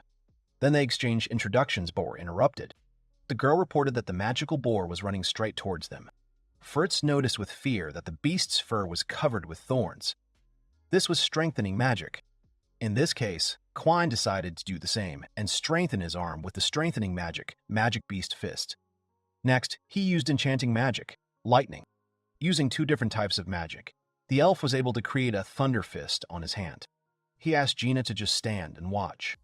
The boar approached and Reece came out to meet him. This was the result of 100 years of his training. The next moment, he struck the beast square in the head, and the impact caused lightning to form around him. Fritz was amazed by the strength of his new acquaintance. Then it dawned on him, because according to legends, elves were only capable of using restoration magic. The skills of this member of this race seemed simply incredible to him. The boar was dealt with, after which Reece casually suggested that Jin go to Minori. Suddenly, a voice came from behind them, its owner surprised. Suddenly, a dark cloud of fog appeared before them, and from within it came the same indignant voice, unable to understand how one of the reclusive elves had ended up there. Reece recognized it. It was the voice he'd heard in Grillit's memories. Apparently, it was that very magical beast. Suddenly, the clot began to expand, changing its shape. The elf noticed the incredibly dense miasma and began to worry about whether Jean would be able to cope with it. Even though it was too much for the guy, he was still conscious. Reece decided to greet the uninvited guest. He would have liked to say that he was glad, but the hero remembered that voice. 10 years ago, this creature attacked Grillit Garlenda in Kukure Fortress. However, its appearance had changed, and the hero suggested it was some form of dark magic. In fact, he was quite curious, apparently. The creature had spent a considerable amount of time in disembodied form. Compared to its former self, the monster seemed weaker. The monster revealed that deep within the mausoleum, located in the sacred forest of Lital, his soul was sealed. When he was summoned again, he found himself trapped within this pitiful vessel. Until now, he had only been able to sustain himself with the mana donated by the Demon King's direct subordinate. Reece had heard of this mausoleum, and read that incredibly powerful divine beasts were sealed inside it. This could very well mean that one of these divine beasts was sealed inside the magical katana. The Demon King's subordinate must have possessed an incredibly large amount of mana to be able to bind the soul of a divine beast to the body of a magical beast. The hero, determined to gain more information, casually inquired about the Demon Lord's impending revival. The boar replied that, as he himself had heard, this was supposed to happen within 3 years. This period surprised the young man, and the beast hoped that with the appearance of the king, he would no longer have to remain in his current uncomfortable body. The elf noted with a smile, This option was only possible for the monster if it did not completely merge with the body of the magic boar. The beast must have understood what Reece was talking about, as it was now much closer to the magical beast than it had been 10 years ago. Even its incorporeal body was affected by its current form, causing it to begin transforming into a boar. The elf only said all this because the creature's time was running out. Upon hearing the bitter truth, the monster screeched in rage. The enraged boar rushed to attack again, and the hero managed to drag Jin out of its way by the collar. He then asked if the young man was all right, and he replied that he was. However, he was surprised by how willingly the magical beast was to divulge all the important information. Cloyne admitted this. It only happened because he used illusion-type magic Mouth of Truth on him. Jin was genuinely surprised the elf had even managed to do it. Reece noticed that the boar's very essence was beginning to weaken. Even if this was the mighty divine beast itself, it had to have a weakness the hero could exploit. The beast confirmed the elf's previous guess, that demon's mana could indeed run out at any moment. He added that in all the years that had passed, that demon had never appeared. But the boar's life was in his hands, so he had no choice but to obey orders and endure. Cloyne used appraisal magic and looked at the creature's characteristics. The magical beast was called Vritra. It possessed the element of darkness. A spell was cast on it to create a physical body. The caster was Wakastua Karma, who was the acting commander of the Demon King's army. Now Reece finally understood who the mysterious subordinate of the demon lord with limitless mana was. He asked Vritra who had imprisoned him in his current body. The beast was surprised that the elf knew his name. For Cloyne, it was simple. The weaker the target, the more information he could obtain using appraisal magic. After thinking for a bit, the hero offered the boar a deal. Reece was ready to use his mana to bring back Vritra's real body. The beast couldn't understand the true purpose, but the young man continued to explain the second part of the deal. In exchange, he wanted the boar to stop pursuing adventurers for the sake of the Demon King's army. Jin stood frozen in shock as he listened to their conversation. In his mind, this seemed impossible for an elf. The young man demonstrated his strength to those present, revealing the amount of his mana. After this, Vritra could no longer doubt that such a quantity would not be enough to sustain his real body. The beast made a screeching sound. He couldn't figure out what was wrong with this strange elf's mana, because he could easily produce it on par with Vakva. The hero explained that there was nothing to worry about. It was only a fifth of his entire magical power. Apparently, the shock had completely transformed Vritra into a magical boar. Then the beast asked with distrust whether Reece would ask him to do anything in return, and whether he would be able to fly freely in the sky again. Cloyne assured him that as long as he didn't cause problems for people, he wouldn't interfere in his life in any way. The guy supposed that he wouldn't mind talking to a boar once every 100 years. Vritra didn't hesitate to answer and gave his promise, swearing his life. And that was the agreement. At that very moment, the soul trapped in the body of the magic boar began to return to its true form. In place of the beast, a huge dragon appeared. Jin was frightened by its appearance, and the hero found Vritra's true form to be very cool. This was his perfect body. The creature was 58 years old. Its appearance had changed to that of an ancient dragon. All its characteristics had changed along with the change of its caster. Cloyne asked the dragon how he felt now. He felt quite good because now he could fly again wherever he wanted. He would then need time for his soul to settle into its new body. Fortunately for Vritra, the elf didn't plan to die for the next 9 centuries. He promised to provide him with mana whenever needed. From the young man's words, the dragon understood that elves had a longer lifespan than his own kind. After all, dragons only lived for 500 years, so he would have no way to repay his savior. Reece remarked that his new friend was surprisingly conscientious. The boy hinted that as thanks, he'd be glad if the dragon shared some delicious fruit or anything else he'd found during his travels. While it wouldn't have been a problem for him to share so much mana, the young man simply did what he wanted, at his own discretion. The hero had left nothing of value in his past life, but now he was certain Vritra would remember him forever, after helping him return his body. This showed that his 100 years of training had truly been worth it. Draco considered elves truly strange, but he still asked for his gratitude. He asked the hero his name, and the young man introduced himself. Like the dragon himself, he wanted to live in the outside world as he chose. The boy considered himself an elf who had managed to escape his cramped, small world. The friend laughed. This explanation was enough for him. They turned out to be the same in their desires and thoughts. The Black Dragon of the Dark Knights leaned his forehead against the hand of Reece and swore a faithful oath of friendship to the hero. Taking advantage of the opportunity while they stood there, Reece decided to express his gratitude. At that moment, something strange happened to the elf. The young man asked in fear what it was, but his new friend only evasively replied that it concerned his desire. The dragon rose into the air and promised to visit Reece when he had flown around the world and flew away. It seemed to Jin that he disappeared from sight quite quickly. The guy agreed with him. He thought about the divine beast that lived for 500 years. Now it was his first long-lived friend that he had managed to find in the outside world. The girl called out to Reece, and she ran towards them, boasting that she had done it and was able to defeat the magic snake. He praised Minori. She still had mana left. Apparently her training was really paying off. She'd even managed to use perfect magic. Fritz was amazed by her ability to single-handedly defeat such a monster as that snake. In his opinion, the girl must have been an A rank, nothing less. Coin reminded the boy that this was no time to stand by with his mouth agape. They learned that there were 3 years left until the Demon King's revival. Minori was unaware of this, so she was very surprised. The hero walked up to the guy and put his hands on his shoulders. He was going to tell him something very important. He told Jin of the great power dormant within him, known as the courage factor, which was essential to fighting the Demon King. The young man couldn't believe he could possess such a thing. However, the elf considered him barely a human capable of defeating the ruler, although the battle was going to be difficult. For this reason, Reece planned to make Fritz even stronger than Minori over the course of the next year.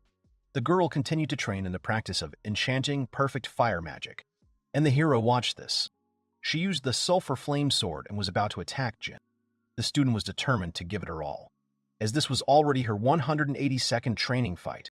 182 days earlier, the first day of training began. The boy was given a wooden sword so that they could train with it, even though it might be unusual for him. Minori explained that Reece personally made this weapon for Jin. It was special equipment for his training. The young man was to accept the wooden sword with gratitude. As far as the hero could see, the young man indeed had no mana, but he did have the necessary vessel to store it within him. The elf then suggested that Jin think of the vessel as a bucket and the mana as water. If you use too much water from the bucket, it will empty, but over time, the mana will replenish itself. At the same time, the vessel itself will expand slightly. Fritz remembered reading about this in a book on magical theory. The hero felt uneasy that the student already had some knowledge, so he turned his attention to the girl and asked how she trained.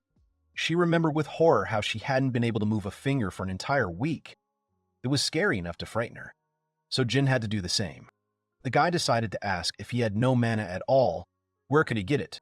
Coin intended to pour it directly into his vessel until it was completely full. The young man will train himself to channel mana into his wooden sword. To do this, the hero installed a magical instrument within it that could collect mana. By following these simple steps, Jin will be able to increase his vessel, and at the same time, get used to controlling mana. Everyone was born with the ability to use mana, but it still had to be learned, just like people learn to speak. Thanks to this training, they wouldn't have to wait for a young man to develop his own power. At the moment, the young man was completely lacking mana, but this could mean that his body did not need to restore it at all. This way, they won't waste time waiting for his vessel to regenerate on its own, as was the case with Minori, who had to wait for it to recover. Reece warned that Jin would have difficulty moving the mana at first, but once he got used to it, he would need to empty the vessel once a day, after which the elf would refill it again, relieving fatigue with magic. This was to be done over the course of a year. Coin was confident that with this technique, his vessel would grow 30 times larger than its current size, and then the courage factor within would awaken. It would then grant the young man his own mana. However, Jin doubted whether he would really succeed.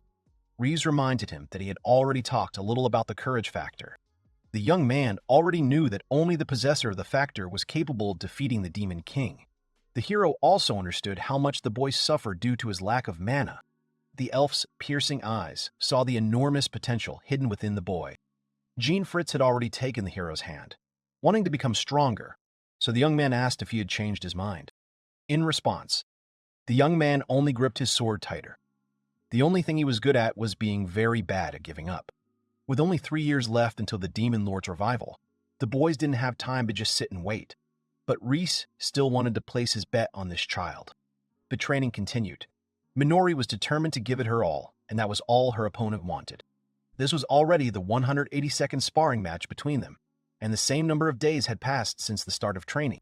The girl advanced, and the guy tried to concentrate and become one with the sword. Leave everything to its discretion. Feel the flow of mana.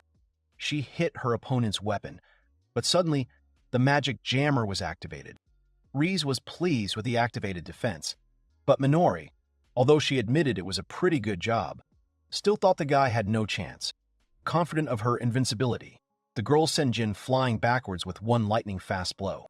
The young man did not lose his resolve and was ready to fight on.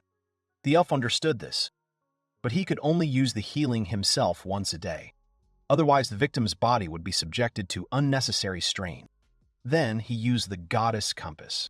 Reece turned to leave, but Jin stopped him and asked about his success in activating the jammer with the hero's mana. This could mean he was able to use magic. The elf happily confirmed his thoughts. All of this was thanks to the boy's diligent efforts over the past 6 months. Tears welled up in Fritz's eyes. He stood up from the ground and decided, since it was time to train his endurance, to go practice swinging his sword. Minori tugged at the hero's cloak, reminding him of her presence. The hero felt ashamed for forgetting about her, and decided to make amends. He patted her head, praising her for her hard work. Her rapid recovery after losing her mana was astonishing. The girl smiled broadly. After all, the boy was far from being able to defeat her. The hero was surprised by the student's sudden change in demeanor. Just recently, she had been so majestic, but the hero also liked her sweet behavior.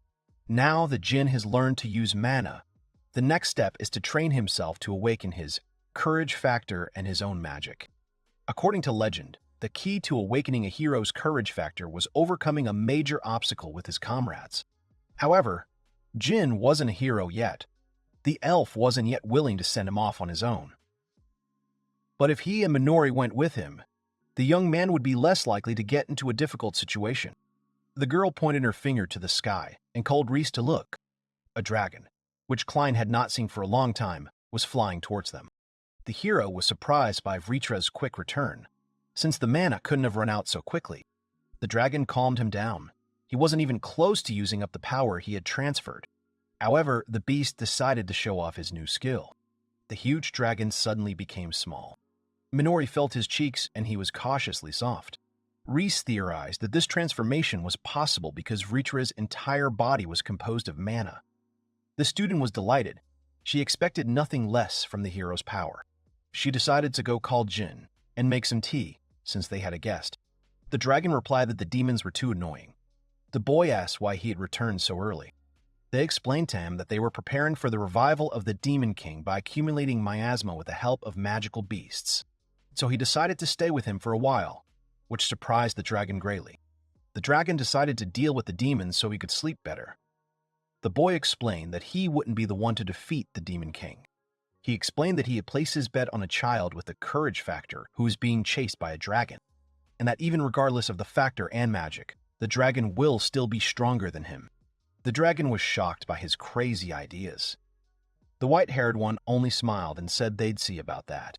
The girl asked Minori-san if he was getting too excited and offered him tea with a potion. Minori-san admitted that he couldn't help himself. He was constantly plagued by doubts. She asked if he knew the tale of how the hero defeated the Demon King.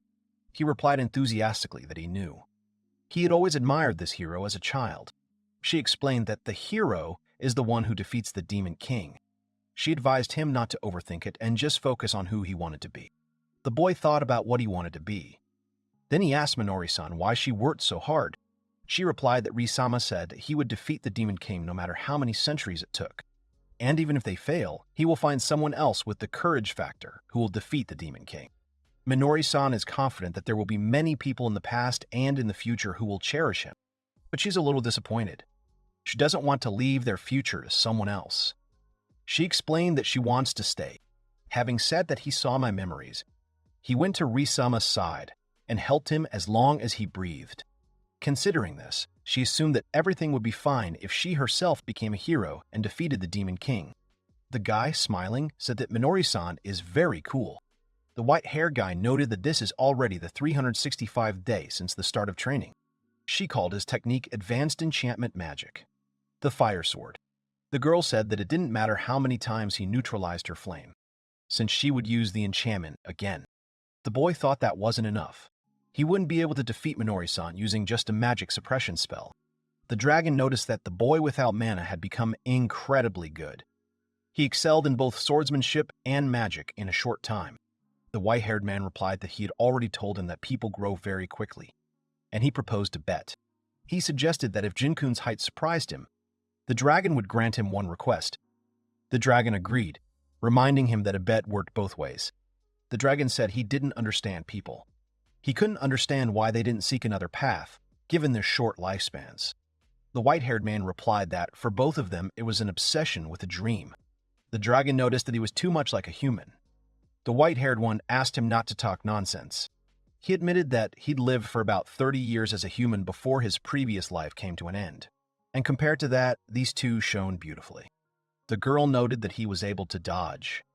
The guy replied that this was their 365th fight, and he was already starting to get used to her manners. The dragon became alarmed and told him not to come any closer. The white-haired one reassured him, saying everything was fine. She whispered that she was using super magic. The dragon, appearing nearby, said it would be a waste not to enjoy such a fierce battle. The guy used some powerful technique, creating a flash of energy around himself. The girl and the white-haired boy were shocked. He could only mutter. The girl ran up to them, apologizing. She said she'd gotten too carried away and almost fried Ritra. The white-haired boy told Ritra that it was his own fault, because he had been warned not to fly too close. The guy was shocked, looking at his hand. He realized that it hadn't been the usual jammer he used. The dragon said the boy surprised him. It looked like he could use magic now. The boy objected that this had never happened before. But the white-haired man confirmed that the dragon was right, and this was what he had always wanted. He explained that the boy had used his own magic, not a magical tool. Jinkun was stunned, unable to believe it. He asked Minori what she would say. She replied that she had attacked with all her might, but he had defended himself without any problem. She thought it was a wonderful and powerful spell.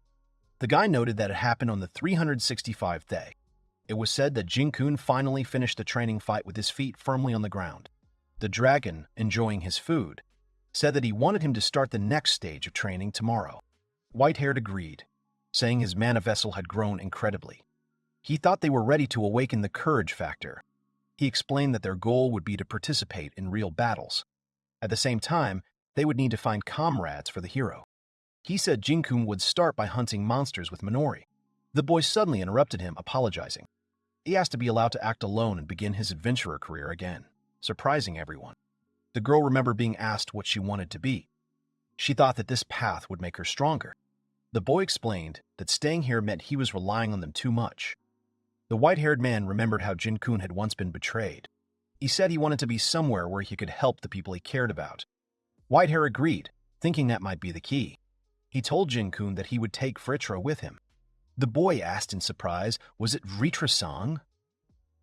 The dragon was also shocked that he would have to go with him. The dragon complained to Reece that he hadn't warned him. Reece replied that he had just decided so, and reminded Vritra that he had lost the bet. He remembered the terms of the bet, if Jinkun's height surprised him, and how he'd admitted the boy had surprised him. Reece advised him to take the opportunity to study human life, so as not to end up sealed again. Vritra enthusiastically agreed, saying he would accompany the boy on his journey. The girl thought that was wonderful. The girl asked if everything would be all right. He replied that Vritra was the strongest bodyguard and Jinkun needed comrades. It was said that Vritra was a fire dragon. Vritra promised to train him along the way, and the boy thought he would become one of the hero's pillars. He said goodbye to Raisama and said that he and Vritra were setting out on their journey. And he asked me to take care of myself. He said that he expected a lot from him. She noticed that Raisama looked lonely. After all, Jinkun had left to become a hero. Reece admitted he felt lonely. But more than that, he was struck by how he was beaming. She agreed, saying he was a very hard-working boy. The girl firmly said that she would stay by Raisama's side. He thought he didn't want to dissuade Minori. She admitted that she had always been afraid, knowing that one day they would have to part. He said he was simply turning a blind eye to the obvious fact. He realized that both Minori and Jinkun were living life to the fullest, while he was just using his long life as an excuse to just pass the time. He thought it was exactly the same as it was in his past life and kissed her. He said that he loved Minori and that he wanted to live a life with them. After a while, he called out to her. She turned around in surprise, asking what was wrong. He asked if she had a minute because he needed to talk about something. She asked what it was about. He said he was thinking about what to do. The girl agreed that they couldn't sit still, although the other one was enjoying this life. He said he was going to the demon territories, to the dolls. The girl asked in surprise, "To Dulles?" He explained that he'd seen it in Fritra's memories. He explained that this was the forest they now lived in, and that if he was right, the Demon King rested in its deepest part. He confirmed that a demonic race lived there. She asked in surprise if that meant there were demons in the forest. She said his words were hard to believe. He replied that he didn't blame her, but they still hadn't been able to detect their presence. He suggested it was suppression magic.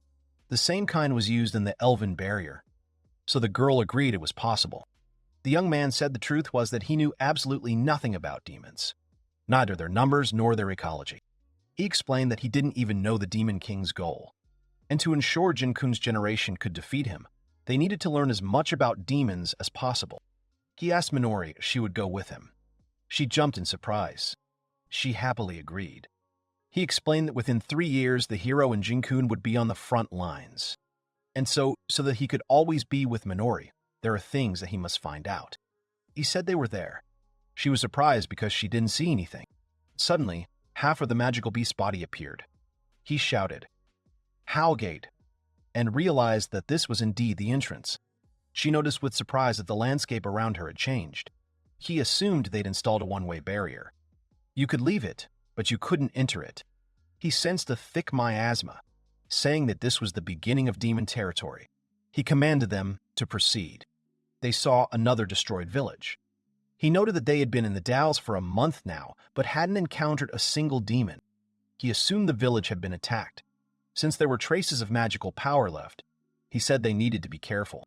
She said the number of monsters they encounter is constantly growing, and they're also getting stronger. He asked Minori how she was feeling, saying he'd use purification magic, making the miasma's effects seem non-existent.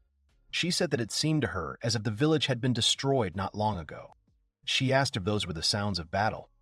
Reece confirmed her guess. Some man was shouting at the animals to get out of here. She exclaimed in horror that demonic beasts had attacked people, and she assumed that since they were in the Dalles, that was it. People screamed in horror when they saw them and asked if they were demons. The old woman noted with surprise that they were harmless. He thought that by giving in to the moment he had helped them, but they were demons, and he had to. He tried to stop Minori. The old woman noted that the person in front of her was both a human and an elf. He asked how they had ended up in this place, and why they were okay, despite the miasma. The village elder thanked them for their help. Since it was already getting dark, the headman invited them to stay with her. To Minori's surprise, Reece said with a smile that they wouldn't refuse. The old woman asked him to follow her. She asked Reece why he was so easily approached by this person. He remarked that the house's style reminded him of Japanese. She mentally corrected herself, asking why he was so easy to contact with this demon. He told Minori that their goal was to gather information. Since they weren't showing any hostility, he suggested they wait and see how things went for now. The old woman apologized for keeping them waiting and offered them something to eat, although she wasn't sure if they would enjoy the local food. She thought the food looked perfectly normal. Besides, she'd been watching the cooking and hadn't noticed she'd added poison. She said it was delicious. Such a delicate flavor, very similar to what Silpha Song used to make for them. The old woman said she felt as if her son had returned. He also noted that the food gave her the same feeling. He told her that along the way they had visited many ruined villages. He asked if her son had become one of the monsters. The old woman replied that her son had abandoned the old people. She explained that he had decided to leave the village. Minori asked, surprised, why? The old woman added that all the local young people had left. She said that 3 years ago. They said they would lend their power to the Demon King, and everyone left. From then on, she said, They couldn't resist the attacks. Minori realized that demonic beasts attack demons just as they attack humans. The old woman, sitting by the hearth, thought that this was not at all what she expected to see. Minori began to help her with the dishes, although she was embarrassed when the old woman thanked her. He recalled that the moments spent with the woman, who was like a mother to him, were some of the happiest in his life. The old woman told Minori that the woman must have really enjoyed spending time with him. And that would be great if that was true. She was sure that there could be no doubt about it. The girl introduced herself with a smile, saying that her name was Minori. He thought he'd read in books that demons were enemies, but he didn't sense any hostility from the elders in the village, unlike the young people who had left 3 years ago. He thought that if the Demon King were to be reborn, Kuda, San's son, would fight against the humans. And he supposed, would have to intervene a little. A few days later, he said that this is what they got today after defeating the demonic beasts. The residents and the mayor thanked them. He replied that the feeling was mutual since they had lived with them all this time. He asked if she was afraid to let into her home creatures of a different race, who, in theory, should be hostile to them. She replied that even if that were the case, were the two of them quite close despite the difference in race? She asked not to underestimate the old woman's intuition. Minori countered that she could be a demon, but the old woman replied that the two of them had become dear to her. They confirmed that the feeling was mutual. They thought that Grandma Kuda had also become dear to them. He said with a smile that she was also dear to them, calling her Grandmother Kuda. The old woman said that they were really nice little guys and that she would like them to stay and live in their village.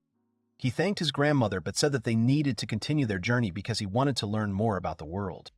He added with a smile that he wanted to know more about them, about demons. He then began casting a spell, calling it Super Barrier Magic. He completed the spell, naming it War Goddess's Gaze of Contempt. He explained that this was an ancient barrier magic, and now no beasts would be able to approach him as long as he lived. The old woman was shocked. The headman thanked him, saying that now they could wait for the children. He clarified that the young people had left after hearing about the revival, and she confirmed this. She remembered that at that moment their horns turned bright red. The old woman explained that demons transform miasma into magical power. That's why they can live in the demonic realm. Minori was surprised to see the color of the horns change. She continued that the denser the miasma, the more magical power they could extract. Minori hadn't thought demon horns were capable of such a thing.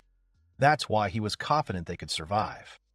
They were capable of generating external magical power by tapping into the miasma in the dolls, which was covered in it. The old woman said she had also felt miasmas in her youth. But her son's experience was different. His horns turned an unusually red, and his body underwent changes. Villagers complained that their children believed the rumors of revival without even checking their veracity. He supposed that in that case, they were no different from humans. Perhaps the Demon King was a figure from a fairy tale to them, which was why they had greeted them so kindly. He asked Minori what was wrong, but she replied that the Demon King's revival wasn't just a fairy tale. She asked what if it was true. She asked anxiously what if the Demon King really was going to be revived soon. The old woman said the main thing was that everyone returned safe and sound. That was all they could ask for. He thought that his goal had always been to defeat the Demon King. But if he did that, then so would Granny's son. The villagers gave them a gift, saying it was a little shabby. But they weren't sure if it would be enough to express their gratitude. He said the book looked very old and was written in the demon language. There were only a few such books in human territory. He eagerly wanted to see what spells were there. Minori told him to calm down, reminding him that they hadn't even said goodbye yet. He asked Minori to let him take a peek. She sternly replied, no, knowing he desperately wanted to see what was inside. She said she would never give it to him. If he got his hands on it, he would spend the whole day carefully rereading it. He asked why they were giving them such a valuable grimoire. The old woman replied that she would be glad if it were useful to them. She explained that they didn't think he was lying. They would hope their children would return, and until then, they would do everything in their power. He said with a smile that everyone would return safe and sound. At least, that's what he thought. The old woman, smiling, said that he really was a very kind elf. Thus, they left Grandmother Kuda's village and journeyed deeper into the Dalles. A month before they left Kuda village, a guild member told him she couldn't allow him to participate in quests because he was alone. People in the tavern discussed him, not believing he was still alive. They said he died, unable to escape due to his lack of magical ability. The dragon was indignant that he was acting alone, and what was he supposed to do? The employee explained that, according to the rules, there must be 2 E-rank adventurers in a group. She added regretfully that they do not count pets as group members. He asked Reece-san to ignore it. He added that it was impossible not to note that the task would be impossible without her. The dragon laughed, which didn't quite work out. The boy explained that he tried to join other groups, but they'd all turned him down. He thought that it seemed like everyone in this town knew about his inability to use magic. The dragon advised him not to be upset, as there would be a group that wouldn't care about his shortcomings. He told himself he could do it. After all, he left his mentor with a firm resolve to become stronger. He decided that he shouldn't give up because of something like that. Another guy sat down next to him and asked if it was true he couldn't use magic. The dragon thought he didn't like this guy. The guy explained that he was also alone for now. He then suggested they join a group, which surprised him greatly. He said that horned rabbits could be dealt with without magic, and he didn't mind if he took the pet with him. Raiden extended his hand and introduced himself. The boy replied that his name was Jean Fritz. Raiden said that was the end of it, and that Jin could entrust the rest to him, the best Earth Mage. He thought he'd joined the group only because he wanted to help, and he wondered if he'd started a group with someone amazing. People in the tavern were discussing a group called the Crossins. A year ago they had been promising, but fell after rumors that they were killers of their own comrade. One of them said he'd heard their comrade was still alive. Another added that he'd appeared in the guild alone, and then teamed up with some other guy. He approached them and asked if it was true. He screamed, using magical interference and suppression. Raiden said Jin had succeeded. Jin replied that it was all thanks to his bait. He thought it had been 2 weeks since he'd been teamed with Jin. Even though he had no mana, he was keenly aware of its flow. And his swordsmanship was devoid of wasted movement. And he wondered what kind of monstrous amount of mana was stored in the sword. Raiden said that he was scared of him, which surprised Jin greatly. A guild member confirmed the mission's completion. Now it's the D-rank group, Dreamy Travelers. She announced that their group had officially been promoted to C-rank. Raiden said it seemed others had started calling them promising, but he added that they still faced the same problems. Jin apologized for not considering the requirements for C-rank quests. Ritra, however, was angry that the guild still hadn't accepted him as a member. Ritra complained that if he could return to his normal form, everything would be resolved quickly. Jin thought Raiden really was a really good guy. Someone called out to him, calling him a good-for-nothing. Jin recognized Luke. They were surprised to realize that Jin was indeed alive. Raiden asked Jin if they knew each other, and Luke, furious, yelled at him not to mess with him. Raiden, perplexed, said that they were Branks. Luke grabbed Jin and asked where he got the courage to show up here. The girl asked Luke to stop. He shouted that because of Jin, they were all downgraded to D ranks, to which Raiden advised him not to bother if he didn't know. Luke continued screaming, not understanding why the hell he was still alive. He said it was Jin's fault he couldn't use magic. He demanded that Jin say something. Jin replied that someone had saved him. Luke called it nonsense. He sarcastically asked if he'd been lucky enough to stumble across an A-rank adventurer while he was being hunted by 2 monsters. Jin, looking back, said his savior wasn't an A or even an S rank. His power couldn't be measured by human standards. He explained passionately that he had not only been rescued, but also trained. He had been made the last hope to kill the Demon King. Luke called it stupid. Jin shouted that that was why he'd come back. Luke doubted he was the last hope. Luke addressed the crowd, calling Jin a long-time liar. He asked how anyone could trust someone who couldn't use magic with such a thing. He assumed Jin had invented this master himself. Jin, however, insisted that he really did exist. Luke demanded proof if it was true. Raiden said that while the story sounded outlandish, he was certain Jin wasn't lying. Suddenly, a hooded figure appeared and asked them to wait. She asked if the man who saved him was named Reece. She added that she knew him too, and didn't think Jin was lying. The crowd was shocked to recognize her as Rahav Lowley, the legendary elf, a living legend from those very books. Luke was stunned. If Rahav-sama said so, then Jin wasn't lying. The girl said it was time for them to go. The guy in the hat slammed his fist on the floor, shouting that she was lying too. The girl asked Luke to stop. He lay on the floor, defeated. The guildmaster said that was enough. He asked to leave it with us, which greatly surprised Luke. The men in hats said they'd had enough. They mentioned the Crossers group and a member who had disappeared a year ago. Luke asked, puzzled, if they were proposing a reinvestigation. Raiden asked Jin if he was okay. Jin thanked him and then turned to Rahab-sama. Raiden invited Rahab-sama to join them for a bite to eat. She replied that she simply heard a familiar name and decided to interfere in something that wasn't her business.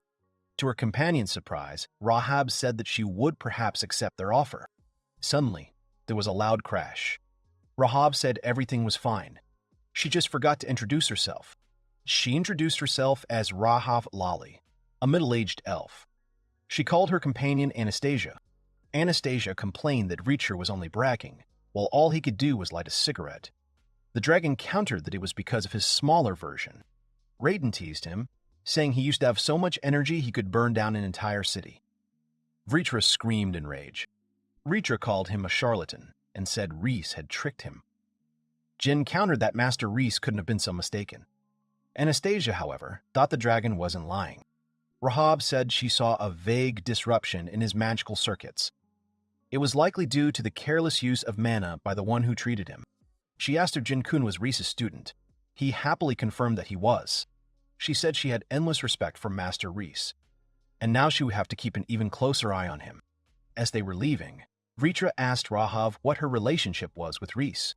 The dragon asked his question again. She said that if he remained silent, she would fix the magical circuits in his body.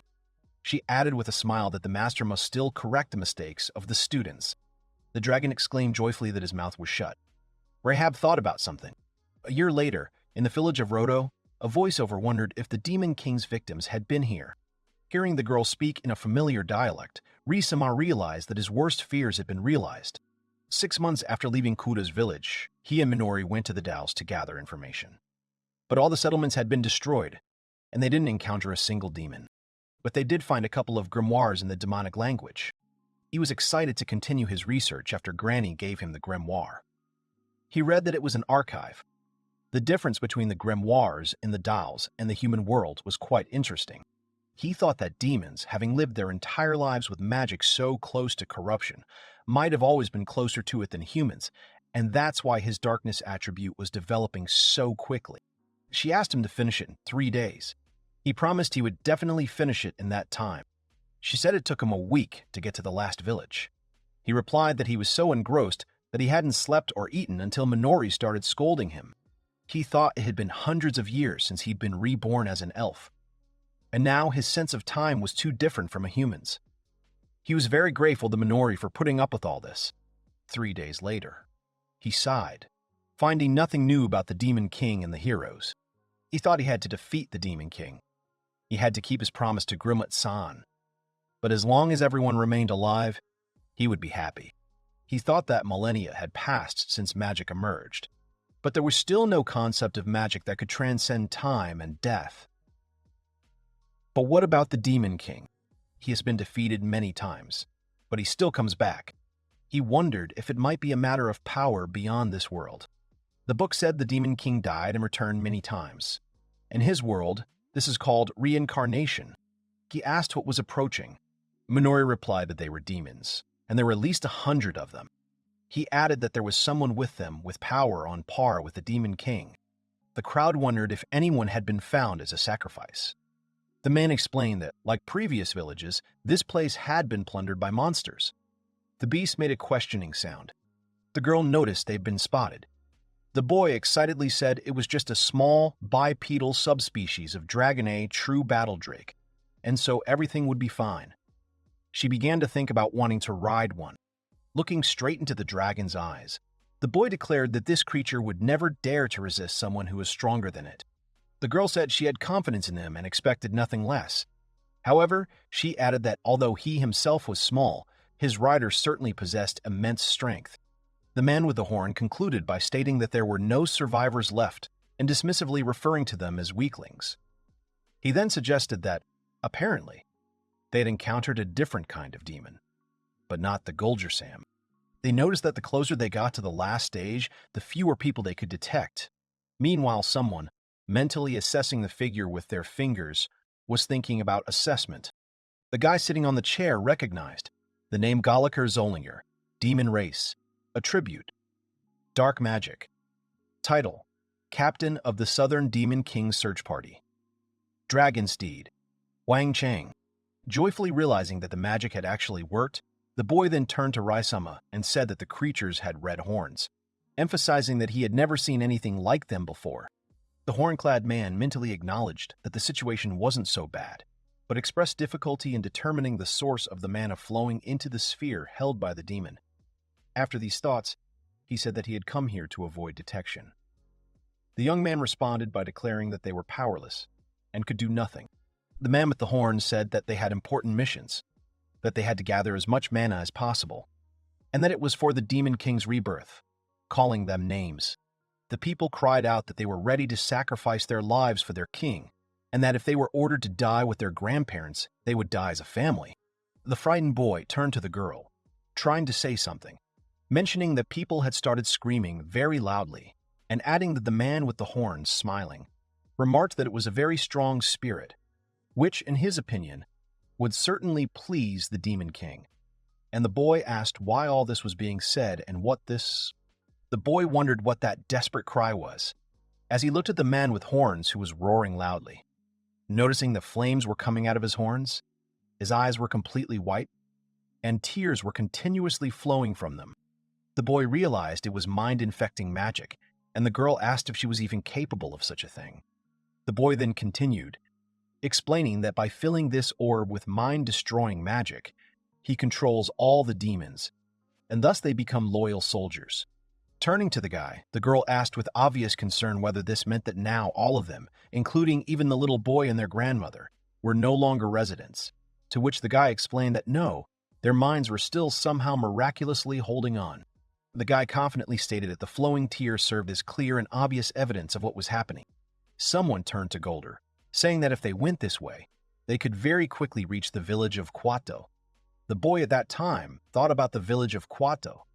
The guy with the horn smiled, first expressing questioning surprise, and then immediately confirmed that it was really wonderful.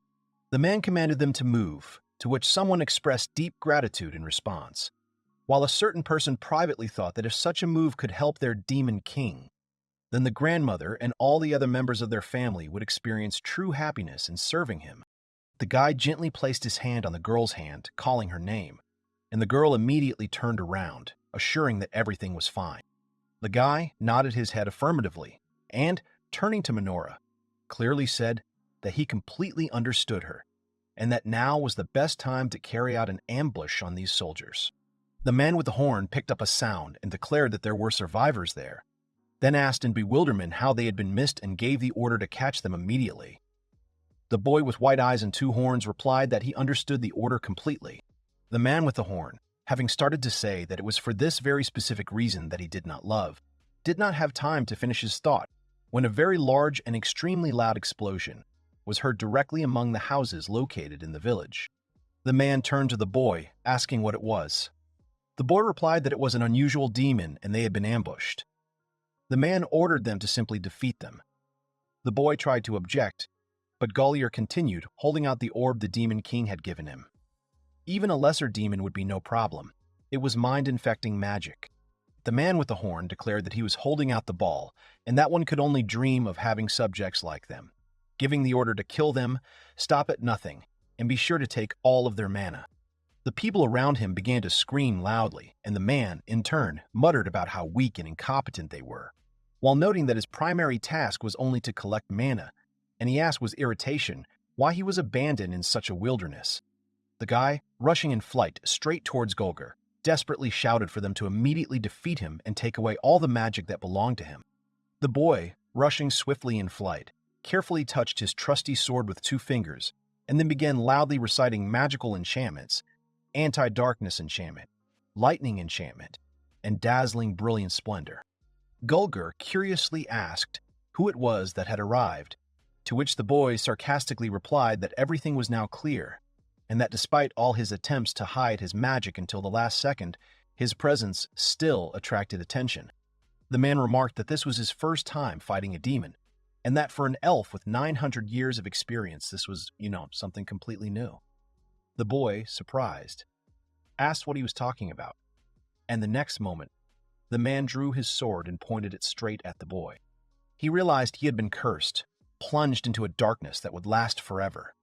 Confused, she tried to remember who could have known such atrocity could be committed with just one spell. The man with the horn, smiling, noticed that the villager was frozen in complete fear after the strength he had demonstrated.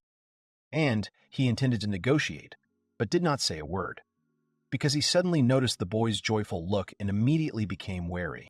The boy reflected on the fact that the task had been successfully completed, and that throughout all these long years of life, every surprise he had experienced, despite initially being perceived as an insignificant point, thanks to the accumulated experience, he was able to connect with others into a single picture.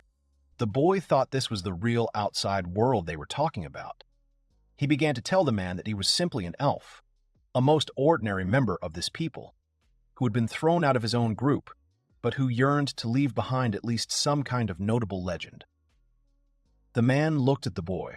Overflowing with joy, the young man enthusiastically continued speaking, introducing himself as Reece Klein, and warmly adding that he looked forward to a pleasant acquaintance in the future.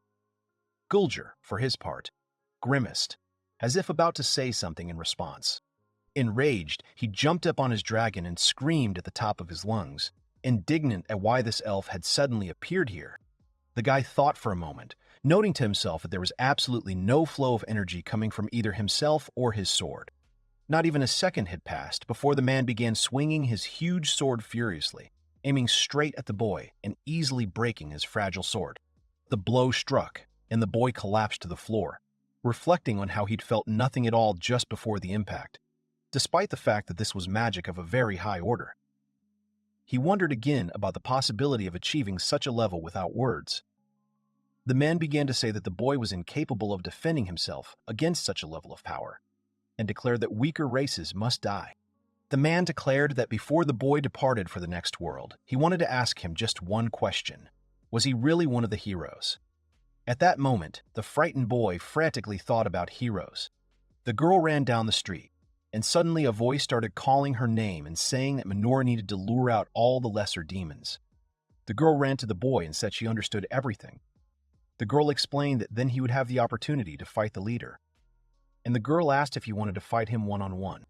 The young man, plucking up his courage, announced there was one more thing that needed to be discussed, to which the girl curiously asked him to clarify what exactly he meant. The young man solemnly declared that she was destined to be the key that would unlock their path to absolute victory. The guy, unexpectedly for both of them, dropped to one knee right in front of the girl, and with hope in his voice said that it was she who would have to fulfill the most important mission: to free absolutely all the demons under evil control. And the girl, having collected her thoughts, looked at him with a look full of determination. The girl, standing confidently on the ground, said that she would definitely cope, wished Raisama good luck in the upcoming battle, and quickly ran towards the crowd of people with horns, who, upon seeing her, began to shout that it was she, and immediately after that, the girl began to cast powerful fire magic of the highest level. The girl let out a piercing scream, and at that very moment, her hair, as if obeying an invisible force, miraculously flew up, and a powerful stream of magic and fire burst from her palms. The phalanx, holding its breath, watched this unprecedented spectacle in fascination. The boy was running forward with all his might when suddenly a deadly spear swung right in front of his face. Instinctively stopping, he mentally noted that this was the very thrust he had been expecting. The boy mentally reproached himself for not noticing the enemy's approach until the very moment of impact. Although she was not a simple woman, she skillfully used her magic without a word. The man with the horn addressed the boy, demanding to know immediately, before he breathed his last, who exactly had sent him here. The man, looking at the boy curiously, asks if he's truly one of the heroes. The boy, completely confused, asks in surprise what he means by heroes. The man, smirking, continues, saying that they're certainly lucky, and the Demon King will be overjoyed. Gulger continued smugly saying that if all these so-called heroes were such pathetic representatives of the lower races, then they would be able to take over the entire world without any problems. And then he looked angrily at the boy, making it clear that he would now grind him into dust. The man dramatically extended his hand forward, An incredible magic began to flow from it in a spherical shape. He lifted the boy high into the air with his magic, and the boy thought that this was magic used without words again, and probably advanced water magic, and the difference in power and skill between them was simply enormous. Gathering his last strength, the boy began to pronounce the words of an ancient spell called Windroar, putting all his will into them and calling on his magic. And deep down, he sincerely hoped that at least this time a miracle would happen, and his efforts would not be in vain. Suddenly a spear appeared, and the boy panicked, thinking that it was a spear made of earth, inside the flame, which he absolutely did not understand how this was possible. Because before this, there was only earth magic, and now it was unclear how he would be able to resist this magic at all, not even knowing what new attack he would use in the next moment. The boy frantically ran away, while the man, grinning maliciously, shouted after him that, of course, he had no choice but to run, and added that the Demon King and the Yaya-sama had clearly greatly exaggerated the danger that these so-called heroes could pose. As he ran, the boy thought frantically, and thoughts flashed through his head about the fact that, in addition to the obvious, that they were in a cursed forest, where the concentration of filth was incredibly high, and the unpleasant fact that with this horn his mana was practically unlimited, on top of everything else. This guy also uses magic without words. Memories of how he once met Rahav in this very village came to mind, and she had a huge number of all kinds of magical tools with which she easily used magic without uttering a single word. But, apparently, this opponent does not possess such tools, and here and now he seems definitely stronger to him. In a desperate attempt to break away from the pursuit, the boy ran, not knowing what awaited him ahead. But at the same time, he was haunted by disturbing thoughts about what insidious actions the pursuing Golder had planned. And that is why he kept looking back. The man, irritably urging his dragon on, shouted for the one he was chasing to stop running, calling the boy a name, and tugged on the reins so that his dragon rushed forward at double speed towards the boy. Meanwhile, the guy suddenly stopped, and the dragon that was chasing him was also forced to stop after him. The man turned to his dragon with obvious displeasure, asking what the hell was going on and why it had suddenly stopped chasing him. The boy, however, thought to himself that it was, of course, because of him. The man heard something and then said with disgust that it must be a vile elf. The boy stopped, pressing himself against a tree, and said that he thought this distance would be enough for him.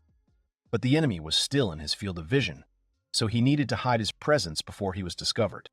Taking a stance on the tree, waving his arms in a strictly defined order, the boy focused and began to chant the words of a powerful, supreme appraisal magic that was intended to reveal and display the full status of his current target, the demon, Goljal.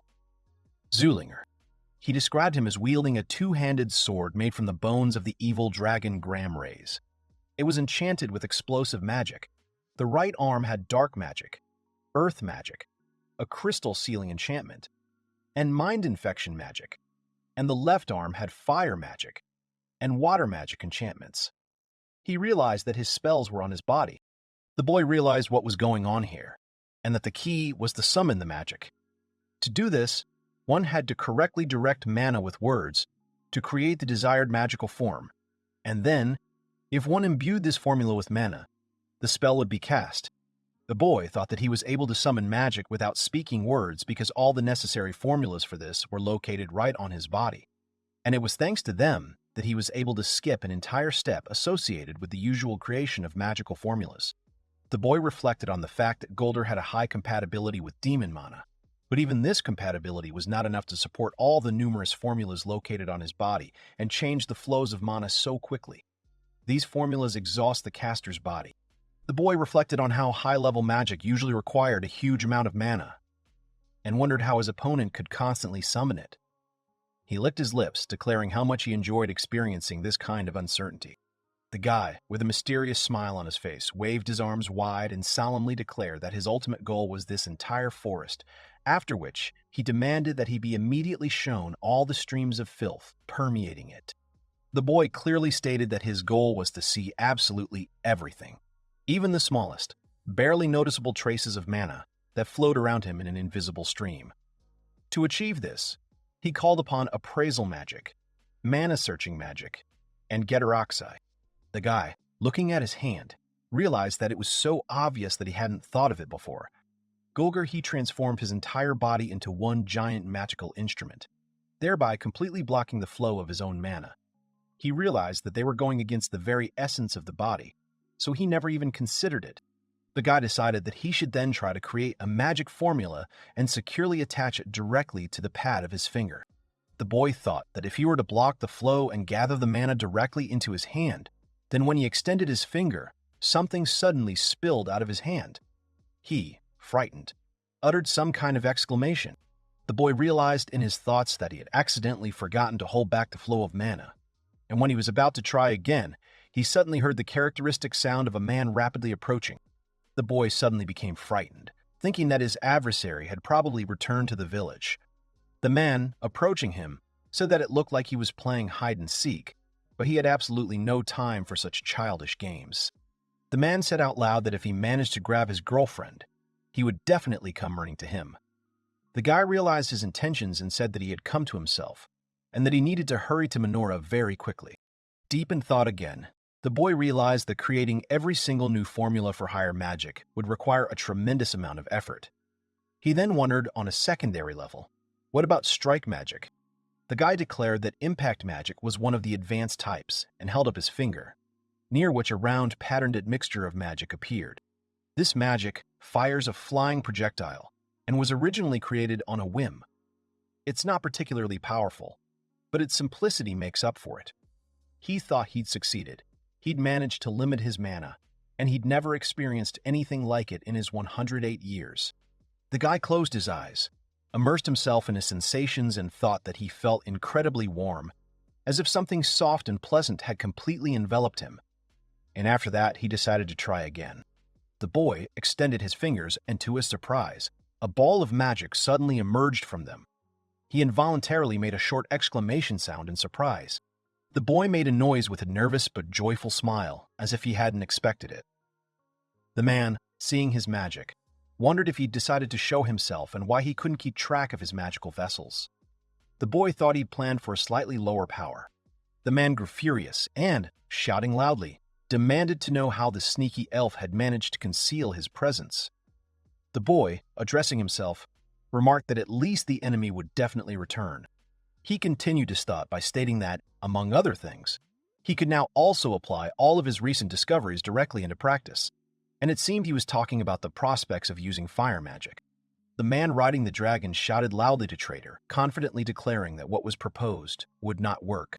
The boy seemed to fall to the ground right in front of the man with the horn, and the latter, clearly angrily, said that he had finally deigned to show himself. The boy extended his hand toward the man and began chanting the words of the ultimate physical enchantment, magic known as Tir-Askaud. The man, smiling broadly, began to say that while he certainly contained the attributes, it would be of no use to him. They continued to fight with magic, and the boy suddenly realized his spell had been reversed. The man, meanwhile, sternly declared him lost, calling him a damn elf, but something suddenly alerted the man himself. At that exact moment, the boy swiftly thrust his fist forward and clearly cast the spell Strike Magic, releasing its powerful energy, which rushed straight towards the defenseless man. The horn-wearing man, expressing surprise, growled that this boy, too, could cast spells without speaking. The boy, smiling, declared that he had just mastered the art thanks to the man himself. The man collapsed to the ground under the powerful impact of the boy's magic. Meanwhile, he considered the situation and thought that if he managed to seal the horn, which was the boy's main source of mana, he would no longer be able to use magic. He asked himself if this was true. The guy said that this was not all, stretched out his hand, from which black coils of magic began to writhe, saying at the same time, "Dark Magic Cat, Sticky Whip," and wondered what to do now.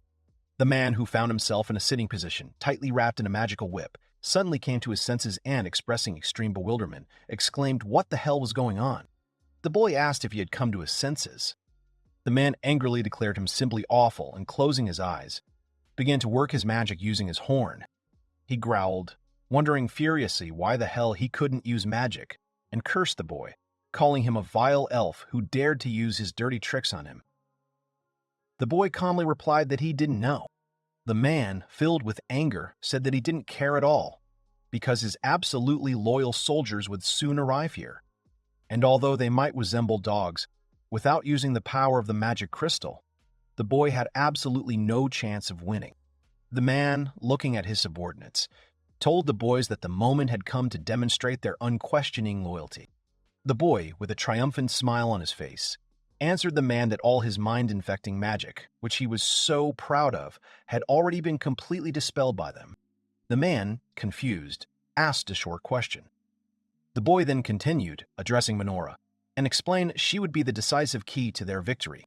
The girl, confused, asked what she should do. The boy asked her to lend him the ball for a second, and she immediately handed it over.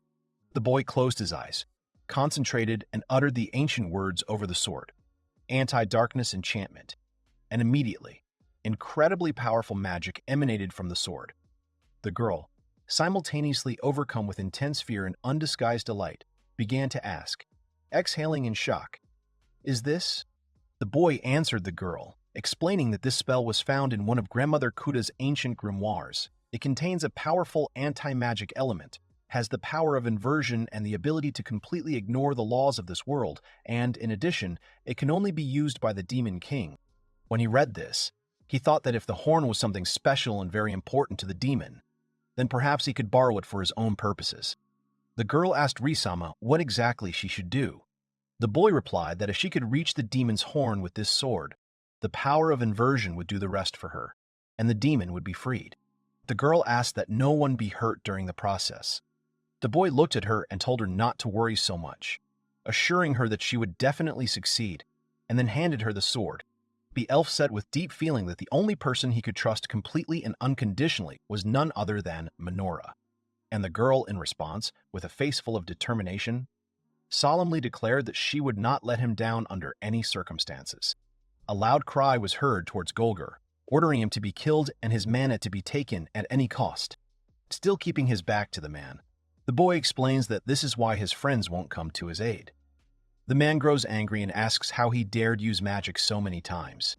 The boy continued to say that, despite everything, it was only thanks to the man that he was able to learn to cast spells without speaking.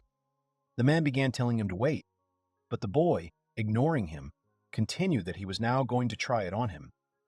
The man began to shout and protest, ordering him to stay back. The boy, with a sly grin on his face, slyly said that this was exactly the moment he had been waiting for, and in his eyes, as if in a mirror, absolute and all-consuming power was reflected.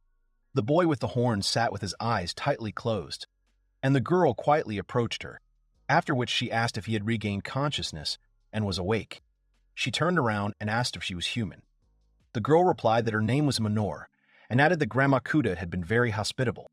The boy turned and asked hopefully about his mother, and the girl, in turn, expressed surprise and asked again whether he was really her son. The boy, clutching his head, replied that because of his indecision, his mother had been sacrificed to the Demon King. His horn was burning, and he had completely lost control of himself, and had also harmed his neighbors. The girl suddenly called out to the boy, suggesting that they maybe eat together. The boy didn't understand her suggestion. The girl explained to him that when someone is feeling ill, it's best to share a delicious meal with someone, and the boy, hearing this, wanted to object. The girl explained that she had received this information from someone she deeply respected. In response to her words, the crowd, overflowing with joy and enthusiasm, loudly shouted, demanding more and expressing their sincere gratitude. The girl was holding a plate of some kind of food in her hands, from which bubbles were rising and falling in a funny way, while a large number of happy people were sitting around her, each of whom was holding the plate tightly in their hands, clearly anticipating the treat. The girl, noticing something or someone from afar, suddenly called out loudly to Reece. The boy immediately turned in her direction and, with genuine relief, said that she, Minori, had literally saved his life, after which he thanked her with deep gratitude. The girl, in turn, smiled softly and sweetly at him. The girl said that even though they were so far away from home, the meal times remained the same everywhere, and, frankly speaking, only Reece was probably able to work for so long and still have time to communicate with anyone. The boy said, admitting that it was Jin who bore the brunt of the work and worked hard with everyone, while he was simply fulfilling his promises to Grillet and the others. The girl, laughing merrily, made a funny sound and said that in that case, she simply lived solely for him. Reece. The boy warmly told Minora that she had grown incredibly much in the past few years. The girl, smiling broadly and clearly delighted by the compliment, asked if that was true, adding enthusiastically that Reece had also become significantly cooler. The guy, as if to confirm, asked with a slight grin that it seemed 80 years of life hadn't affected his appearance at all, and he remained the same. The girl, in turn, gently but firmly replied that the essence of the matter lay not in him and his appearance. The girl, with a mysterious smile on her face, continued her thought, explaining that she was talking about the time they had spent together. The boy, completely perplexed by her words, even involuntarily opened his mouth, expressing his sincere surprise. An unusual sound was heard, clearly emanating from the dragon, after which the man loudly asked what they should do next. The boy and girl, instantly overcome with fear, simultaneously flinched and jumped, and the boy, as if finally remembering something at a critical moment, said, "Oh, right." They came to the conclusion that the village of Quoto clearly could not have been the only settlement in the surrounding area that was attacked, and therefore somewhere in the area there were still other demons roaming, completely under the sinister control of Gulger. It was decided that they would go and free everyone else. It was emphasized that this would, of course, be done with the help of Gulger himself, who would gladly and enthusiastically provide them with every possible support and assistance in this endeavor. The girl agreed, replying that it was fine. The boy, however, remarked that he'd left caring for humanity to Jin-kun. A year later, at the same time, the ruined dragon, threateningly opening its mouth, roared furiously and loudly. At that moment, a battle was taking place between an elf and a dragon. At that moment, a powerful roar was heard. The boy immediately recognized it, thinking he was none other than the A-rank monster known as the Golden Dragon Wolf, Goldras. The guy also noted that the appearance of such powerful monsters in an ordinary, unremarkable village like this is completely inappropriate and raises questions. He said that, as he had previously told Mr. Rice, the Demon King's resurrection would come very soon. A boy and a girl shouted, "Jin!" to which the boy responded by identifying them as Raiden and Anastasia.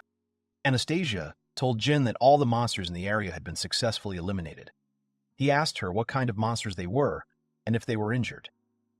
Another replied, "No, everything was fine." The girl, stuttering with excitement, began to explain that she had already used up all her healing potions and that she had bandages on her, among other things. The girl screamed, demanding someone come back, and ran at full speed.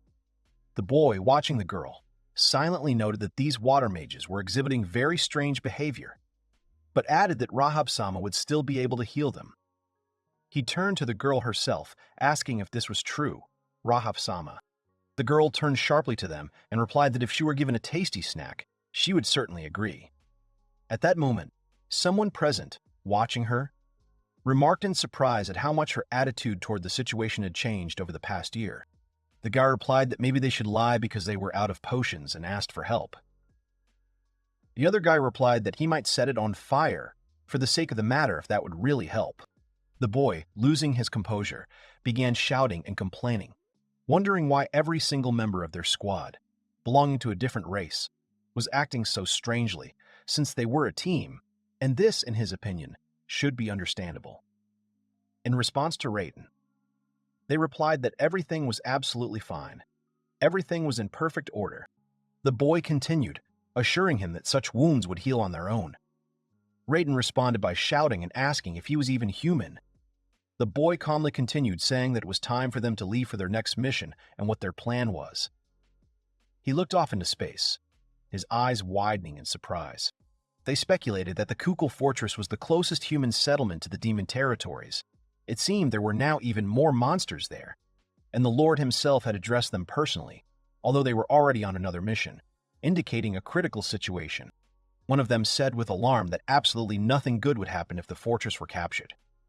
Then the young man, addressing them by name or using a common name, firmly commanded them to set out immediately. Raiden asked if it was true that their leader was being overly impatient, emphasizing his agreement, but immediately added that, nevertheless, the Dream Travelers were able to reach the status of Group A rank in just 2 years. Jin replied with complete confidence that she would always support him and follow him, as he had an amazing ability to cope with tasks that, at first glance, seemed absolutely impossible. It was reported that a fierce battle was currently taking place in the Kukul Fortress, where people were confronted by a huge creature. The hooded wanderer, addressing them, said that Galivist-sama had been waiting for him for a long time, and politely offered too. The man apologized for the wait, and then asked if he was the leader of their entire group. The man in glasses, turning to him, politely asked if he understood correctly that it was Jinsan in front of him. The guy noted that in front of him was indeed the real ruler, Galius, Gorland, and he himself was feeling extremely excited. At that moment, the bespectacled man, turning to him, said he'd heard so many good things about him. The boy, stuttering with intense emotion and respect, replied that it was a great honor for him. The man, slowly sitting down on the sofa, explained that he needed them to immediately go to the ring forest of Vaster and defeat absolutely all the domestic demons that were there. The boy became noticeably agitated, and Minori, clarifying the details, anxiously asked if these demons were the result of the influence of the filth. The man replied that the monsters emerging from the forest had begun attacking them with alarming regularity, and as a result, they were already suffering serious losses. He added that rumors had surfaced that the demon population in Vaster, which completely surrounded them, was experiencing an extremely rapid increase. He then continued his speech, expressing the assumption that the demonic forces were apparently preparing for some major event. And most likely, this event, in his opinion, was nothing other than the coming rebirth of the Demon King. The girl, overcome with fear, began repeating the phrase in a trembling voice, asking in horror if the Demon King's rebirth was really coming, and expressed doubt that they would be able to kill demons whose power was steadily and constantly growing. The man added that protecting all of humanity was their top priority. The man began to say that it was for this reason that he trusted them with absolutely everything that was in this fortress. The boy, clearly showing concern, began to tell the man that the gentleman must understand that they were just newbies in this business, who, moreover, had only recently managed to reach a rank. One of them suggested that perhaps it would have been more appropriate to select someone better for the mission. The other immediately acknowledged Raiden's point and asked not to be misunderstood, emphasizing that he was nonetheless very happy that they had been so highly regarded. The boy continued asking questions, perplexed as to why. The man, adjusting his glasses and bringing them closer to his eyes, said that while demons burned with impatience awaiting their king, humans also believed that very soon someone would appear who could vanquish all evil. The man continued his speech by mentioning someone who looked very much like the hero from the old fairy tale about the hero who could not do magic. The man continued to explain that rumors had already begun to spread among the people in the area about Ginny Fleets, a boy who, according to him, had been entrusted or ordered to study with an elf who lived in the forest. The boy, smiling, began to say that he did not think that anyone would believe this story. But before he could finish his sentence, the man in glasses interrupted him and began to reason that Reece Klein-sama and Minori-sama were incredibly strong, after which he asked the boy if he agreed with his opinion. He, somewhat taken aback, asked how he knew the names of his teacher and senior student. The man replied that, you see, just like his parents and the boy himself, he too had been indebted to Reece-sama throughout his life. The boy asked if that was true. The man explained that after hearing the words spoken aloud, he immediately became fully aware that both he and the other person were sincerely trying to fulfill the long-standing promise made to his father.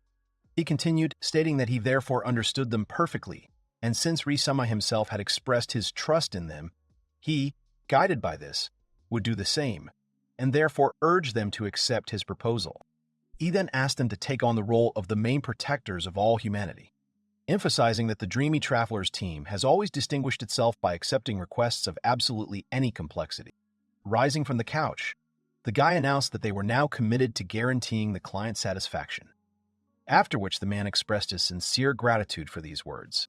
Handing the young man a folded piece of paper, the bespectacled man told him to take it, and when the young man asked what it was, he explained that it was something left behind by Reece-sama just before he left, namely a teleportation circle for traveling long distances.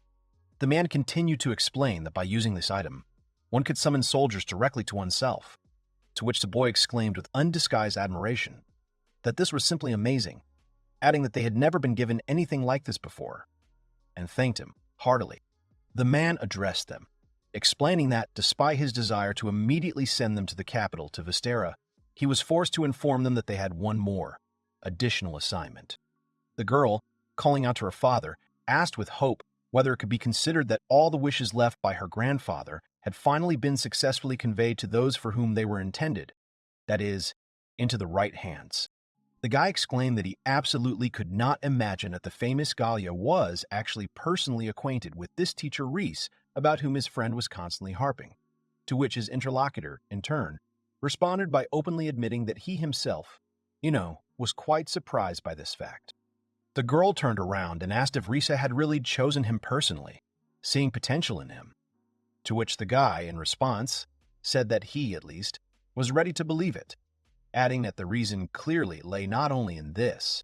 Continuing his speech, the man noted that the appearance of the Holy Sword was extremely timely, just before they were supposed to go to the authorities, and urged them to go without delay to obtain this sacred weapon. After the question was asked to clarify whether the Holy Swords were real and whether they actually existed, all the assembled boys opened their mouths and widened their eyes in a single burst of amazement. In a rude and rather frightening tone, the man in glasses clearly pronounced the demon's names: treachery, and, following it, Vava Karma. It was said that this demon forced the speaker's father, Giddle of Gorland, to retire a decade ago, and the boy asked if this was the same Lord Orlando who was later made the god of war. It was further added that this demon now stands at the head of the demon army until their king is reborn.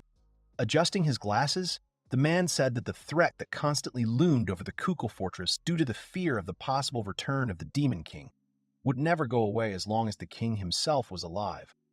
But he immediately added that at the moment they had absolutely no chance of defeating him.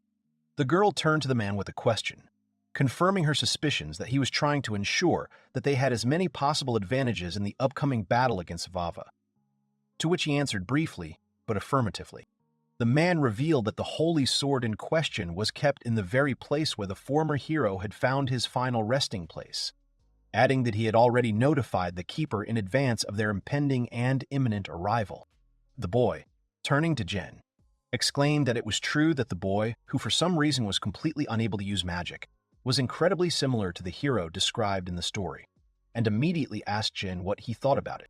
Jin replied that the hero in the story had managed to awaken mana of a truly wondrous and rare quality, while he himself was completely lacking in mana and all he knew how to use was a very limited amount of paper.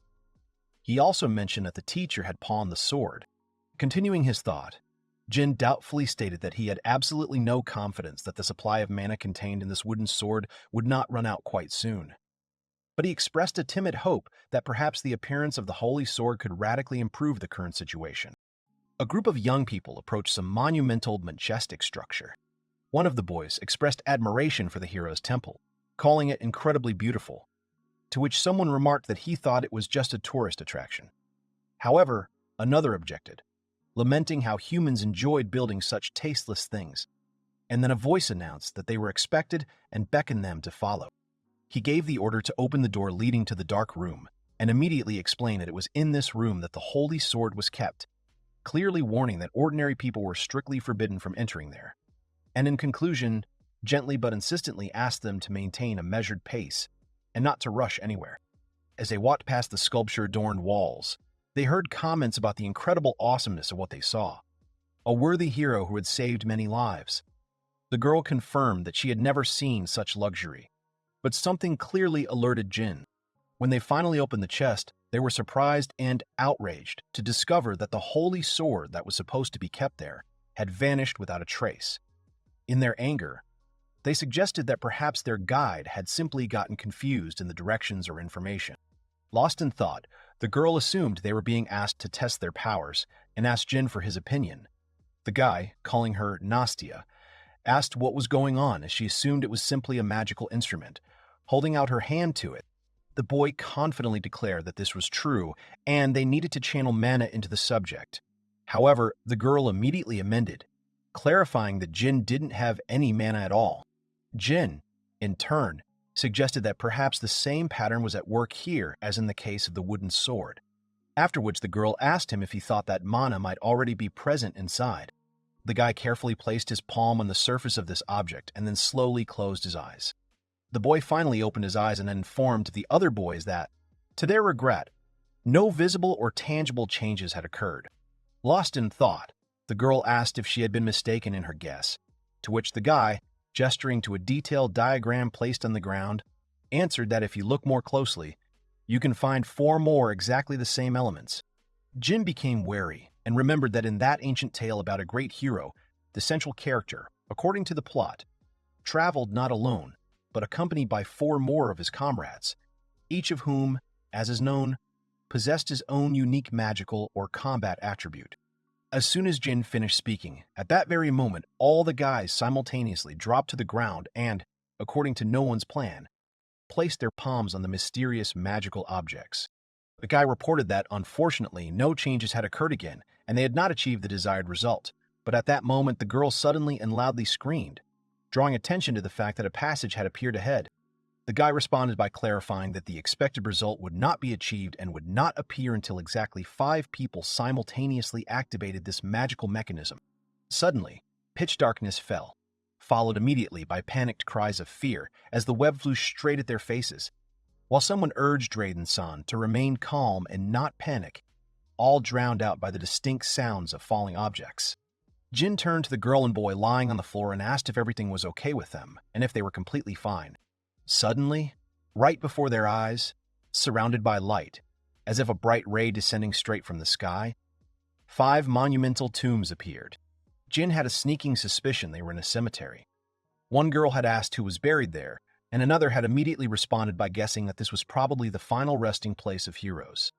The girl drew the others' attention to the fact that each of the tombs presented had its own unique element, and realizing this, she suggested that in that case it really must be the grave of a hero.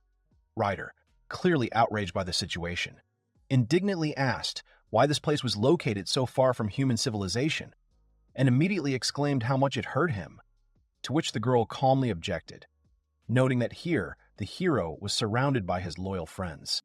After a brief hesitation, Jin came to his senses, asked a rhetorical question about what was happening to the Holy Sword, and, realizing his mistake, resolutely headed towards the largest and most majestic of all the tombs.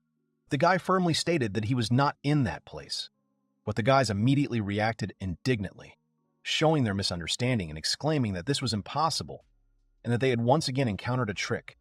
However, one of the girls resolutely objected, declaring that she, without any doubt, was definitely there.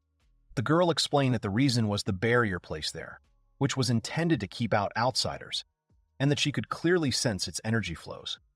Ryder, trying to comprehend what he had heard, only began to say, "So that means someone," leaving the sentence unfinished. The boy continued his thought, stating that the man had apparently passed by here early this morning, ahead of them, and immediately turned to Jin, asking what they planned to do in the current situation. Jin, in response, merely mechanically repeated, "Hero. Hero." Suddenly, a voice spoke to the boy, pointing out that the hero had also received help and support from his faithful companions, and immediately reminded him that this sword possessed a power far superior to any man it manifested, and therefore it would certainly and without fail help him in difficult times. A voice came into his mind, urging him to trust, and without hesitation he turned to his comrades, dramatically raised and showed them his sword, and then declared that, no matter what, he would continue to use only the wooden sword that had once belonged to his master. He expressed confidence that everything would work out for them, emphasizing that the most important thing was to stick together, and he promised her this again. The girl promised to do her best using her water magic, to which the other, in response, teasingly advised Lady Rahav to try not to drown in it. Jin said that no matter what the circumstances, they would definitely need to report everything that had happened to the hallucinators, and also notify them of their intention to head to the great forest of Vastera, after which he noted with nostalgia that he himself had been in those parts a long time ago. Someone said that the time had come for their return. Suddenly, the tree began to lean and fall, and at that very moment, a black, ominous portal formed, from which a woman's hand, adorned with unnaturally long nails, immediately appeared, and all of this made the guy extremely wary. The demon standing on the other side clearly stated that the barrier surrounding him was powerful. After that, he thought to himself that even though someone resembling a hero had appeared, all the efforts of the people opposing them would be completely in vain and futile. Suddenly, some aggressive beast attacked the boys. The boy, without losing his composure, quickly picked up the magical object and loudly recited the words of a high-ranking earth magic spell. The guy, crouching on the ground, loudly pronounced the words of the spell. The great spear from the earth speaks. And immediately after that, sharp spears burst out from under the ground at great speed. It was noticed that the filth in this place was much stronger. Some demonic creatures were scurrying everywhere. All the plants in the forest had withered, and the earth was literally beginning to rot. Something greatly alarmed the boy, and he tried to draw everyone's attention to it. Jin suddenly stopped his thought mid-sentence, without finishing the sentence, as his gaze involuntarily caught on the huge tree towering directly in front of them. The girl noticed that within a certain radius there was no sense of filth at all, as if some invisible protective barrier was in effect there, and added that she would like to personally verify this by studying the situation in more detail. The girl asked if Rahat-sama knew anything about this tree. She replied that it was a special place where elves were born, and that neither ordinary people nor the spawn of filth could penetrate there. It was a safe haven, intended for the elven people. And the explanation for this fact was, the girl, suddenly appearing, uttered while simultaneously raising the hood of her cloak, a decisive phrase about how she would rather agree to remain an ordinary person forever if it turned out that this place was not the legendary Yggdrasil. She said with expressive surprise that she could never have imagined that such an ancient and sacred tree as Yggdrasil, which is the deity and guardian of all elven peoples, could grow in a territory inhabited by ordinary people. The girl, smiling and closing her eyes for a moment, admitted that she simply physically could not be surprised any longer, and quietly said the name Reece-kun. Jin said that it was in this sacred place that he received knowledge from Reece-sama, who is a deity and the supreme guardian, and he thought that now he should not disappoint his teacher under any circumstances. And at that moment, the girl's mind cleared up with a picture of what was happening, and she finally understood what the essence was. Suddenly hearing some strange sound, the guys simultaneously turned in that direction, trying to figure out who or what was there. And just at that moment, right in the middle of them, a huge black hole suddenly opened up. The demon explained that this ancient tree was somehow connected to the fates of the heroes, so he kept a close eye on them from afar. But the fact that they had come here in person came as a complete surprise to her. He, however, called it a very fortunate miscalculation on his part. When the sound of the person appearing was announced, it was revealed to be Reece-san. Jin, seeing Reece-san on his shoulder, immediately said that he had literally just been thinking about him. The demon girl sarcastically remarked that Reece was incredibly unlucky in life to have sunk to the point of becoming some pathetic hero's pet, and after some thought, added that, in her opinion, he needed to be sealed much more thoroughly and securely this time. Jin approached Reece-san to check if he was okay, to which she replied that the situation was, on the contrary, not good at all. She explained that when Galileo had suddenly remembered him, she had sincerely hoped that they would be able to cope. But now, in her deep conviction, that had become absolutely impossible. After stating that the enemy was too strong, the guy immediately replied that if that was the case, then he would be very pleased to meet the hero himself and his entire team. The chief commander of the demonic army, known as Vava Karma, threatened that due to the fact that they were about to awaken to their full colossal power, he would not leave them alive and would literally wipe them off the face of the earth. The guy thought to himself about how much pressure he was under at the moment. The demon loudly declared that he was ordering the instant summoning of the teleportation circle, and then, as if casting a battle spell, he loudly proclaimed Lefest. The boys were confused. They couldn't understand what was happening at all, wondering internally what the situation was and why demons continued to appear from the suddenly opened portal. The demon described a complex process of magical transmission, mentioning the Levitorium Gallery and a mixed magical circuit. One of the girls immediately asked if this emerging dark red magic was the one that came directly from Vava, and whether this signified the beginning of the demonization of the transformation into berserkers. Vava let out a mighty cry, calling everyone to attack, and then, addressing his demons directly, ordered them to mercilessly tear the heroes apart. The little animal perched on Jin's shoulder, terrified, began to thrash about and scream, panicking as to what they were supposed to do and what they were even capable of doing in such a situation. In response, the boy tried to calm it down, telling it everything was fine and calling it Vritra-san. The guy confidently stated that everything that was happening now had already been predicted in advance and was known to Gallius-sama. The boy extended his hand and cast a spell with concentration, calling upon the powers of the doll's fortress, after which magic burst forth from his palm. The armored man stated that he had been serving as a private guard for 30 years and had been promoted to the position of chief guide for 3 years now. He continued that he owed Rai-sama and Gallius-sama an enormous debt, and that was the reason they had placed such high trust in him. A solemn promise was made that they would stop all enemies, no matter what it took, at any cost, and then a clear order was given to all soldiers and even to the Kukla fortress itself to immediately begin to carry it out. Raiden turned to Raha-sama and Anastasia, saying that they should help them. One of the girls replied that in that case she would have to receive a larger share, while the second girl, standing behind her, declared, turning to Raha-sama, that she would certainly take her under her protection. Raiden suddenly and loudly shouted for Jin to immediately take charge of the chief among their opponents. Jin responded by agreeing, asking for her trust. Raiden then turned to Vree, ordering her to fry the enemy to a crisp, to which the pet indicated its agreement or understanding, with a mysterious and contrived smile.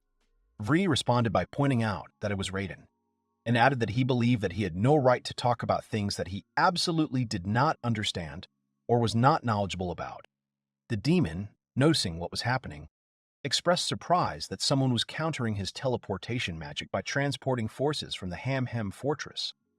After pondering the situation, he came to the conclusion and noted out loud that, judging by everything, the strategist on his opponent's side was not so bad after all. The demon loudly announced the beginning of the activation of summoning magic, and at the same moment, he thought to himself of the powerful cursed sword named Baomang. Jin, clearly intrigued by what he saw, asked what kind of sword it was, and immediately added that, according to rumors, this weapon was once used by none other than the Demon King himself. Vree began to panic and scream that the end had come. The boy, trying to calm him down, told Vritra to stop worrying so much, and the demon, in turn, said that he was exclusively busy with the hero. Jin called on Vritra-san to assist the rest of the squad, confidently and decisively stating that she was ready to handle the current task or enemy alone. The animal, being very frightened, remained silent for a while, but then said, "Okay," giving consent, and expressed his sincere hope that his interlocutor would not die in this fight, after which he quickly flew away. The boy, preparing for battle, took out his wooden sword and directed his gaze at the demon who, having assessed what he saw, said with obvious disdain that if this was the limit of his abilities, then the demon continued to say that, with this scenario, they would be able to calmly await the full return of their demon king. The boy resolutely objected, declaring that this was not true, and that not everything had been said yet, after which he raised his sword defiantly. As soon as they began to exchange blows in a sword fight, the demon, expressing obvious disappointment, said that he could never have imagined that the hero would be so weak, and immediately after these words, he dealt a strong blow to his sword. The demon swung his sword with a mighty swing, declaring that the Demon King would not need to do anything at all to end the fight. At that critical moment, the boy thought to himself that even a single attack of the filth had been too much for him to bear. Jin, hearing and realizing all the details of the unfolding events, watched as the girl held Jin back, categorically telling him not to go anywhere.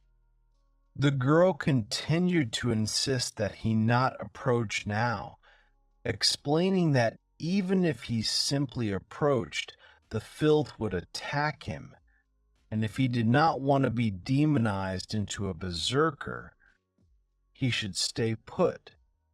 He asked how Jean could then stand so close to its source. The girl responded by explaining that such resilience was only possible thanks to the protection of Yggdrasil itself. However, she continued, only it possessed the true power of a hero, so absolutely no one but Jin Franz could defeat the Demon King. Jin did not listen to her words and asked her to stop trying to find any advantage in this situation and immediately started to run. Then the girl loudly shouted that if he died in this place, she would not forgive him for this and would blame him every day. The guy was in a sitting position, short of breath, and sweat was dripping profusely from his face. The demon, with obvious sarcasm, questioned the boy, saying that he didn't understand anything, and suggested that the boy seemed to have no strength left. After which, with venomous respect, he added, "Mr. Hero," while the boy coughed with the last of his strength, sitting, leaning against the rock. The boy was internally worried that his entire body was burning so intensely that it seemed to him as if he was literally on fire, and he realized that Vava simply had complete control over all the surrounding filth, which is why he was absolutely unable to lose or use even the smallest drop of his mana. The boy was in complete despair, because at the same time he realized that the supply of mana contained in his sword, by all indications, would soon be completely exhausted. The boy internally acknowledged that his wooden sword was already covered in numerous cracks, but at the same time, he was determined to create a world in which absolutely all people could be happy. So, compared to this terrible filth, the boy realized that his master and Reece's magic far outweighed the power of the taint. At this point, the demon voiced his surprise, noting that being subjected to the taint for so long and still holding on was astonishing, and that heroes were just like cockroaches, and then asked the boy if he had never thought about it. The demon continued his interrogation, persistently asking what was the reason for such incredible strength of his will, and then clarified whether this was really his own sincere desire, and whether he himself really sincerely wanted to be exposed to all these numerous dangers. The demon, addressing him with obvious sarcasm, asked questions, mockingly pointing out that the world had given him some power or objects specifically so that he would prevent the revival of their master, and that in fact, for this world, he was just an insignificant actor. The boy, clearly confused, asked again in utter bewilderment the key word actor, trying to understand its meaning, and the demon, slowly and ominously approaching him, broke into an extremely nasty and malicious smile. The guy, shocked, said that this simply couldn't be, but the demon abruptly interrupted him, voicing his proposal. If he retreated from the fight right now, then the army of demons would not lay a single finger on the hero, nor Jean Franz. nor any of his companions. The guy, outraged by this turn of events, angrily asked. The demon explained that they needed a demon king to expand their demonic land to the size of human territory so that they could then live there peacefully.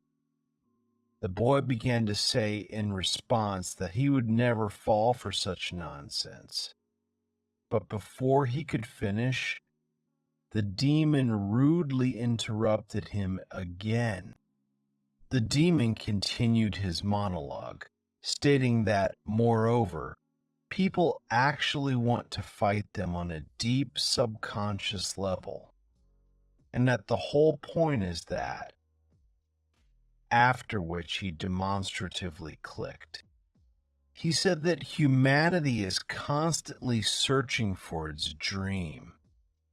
At that moment, from his hoard, which was a circular cluster of black magic, a sword materialized in the air, and he, looking at them questioningly, asked if they recognized this weapon.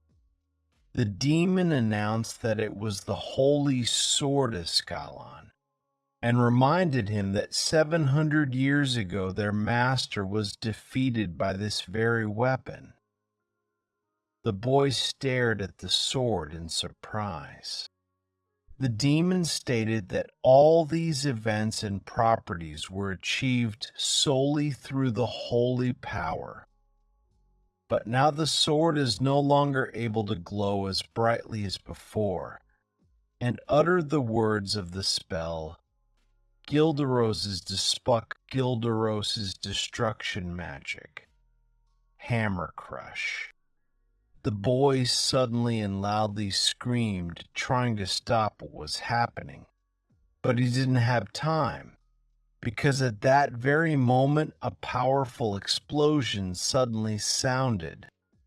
The gloating demon, enjoying the situation, said that now all their chances of achieving victory had completely evaporated, and then with a sly grin suggested that they not resist, but simply sit down and calmly discuss what was happening.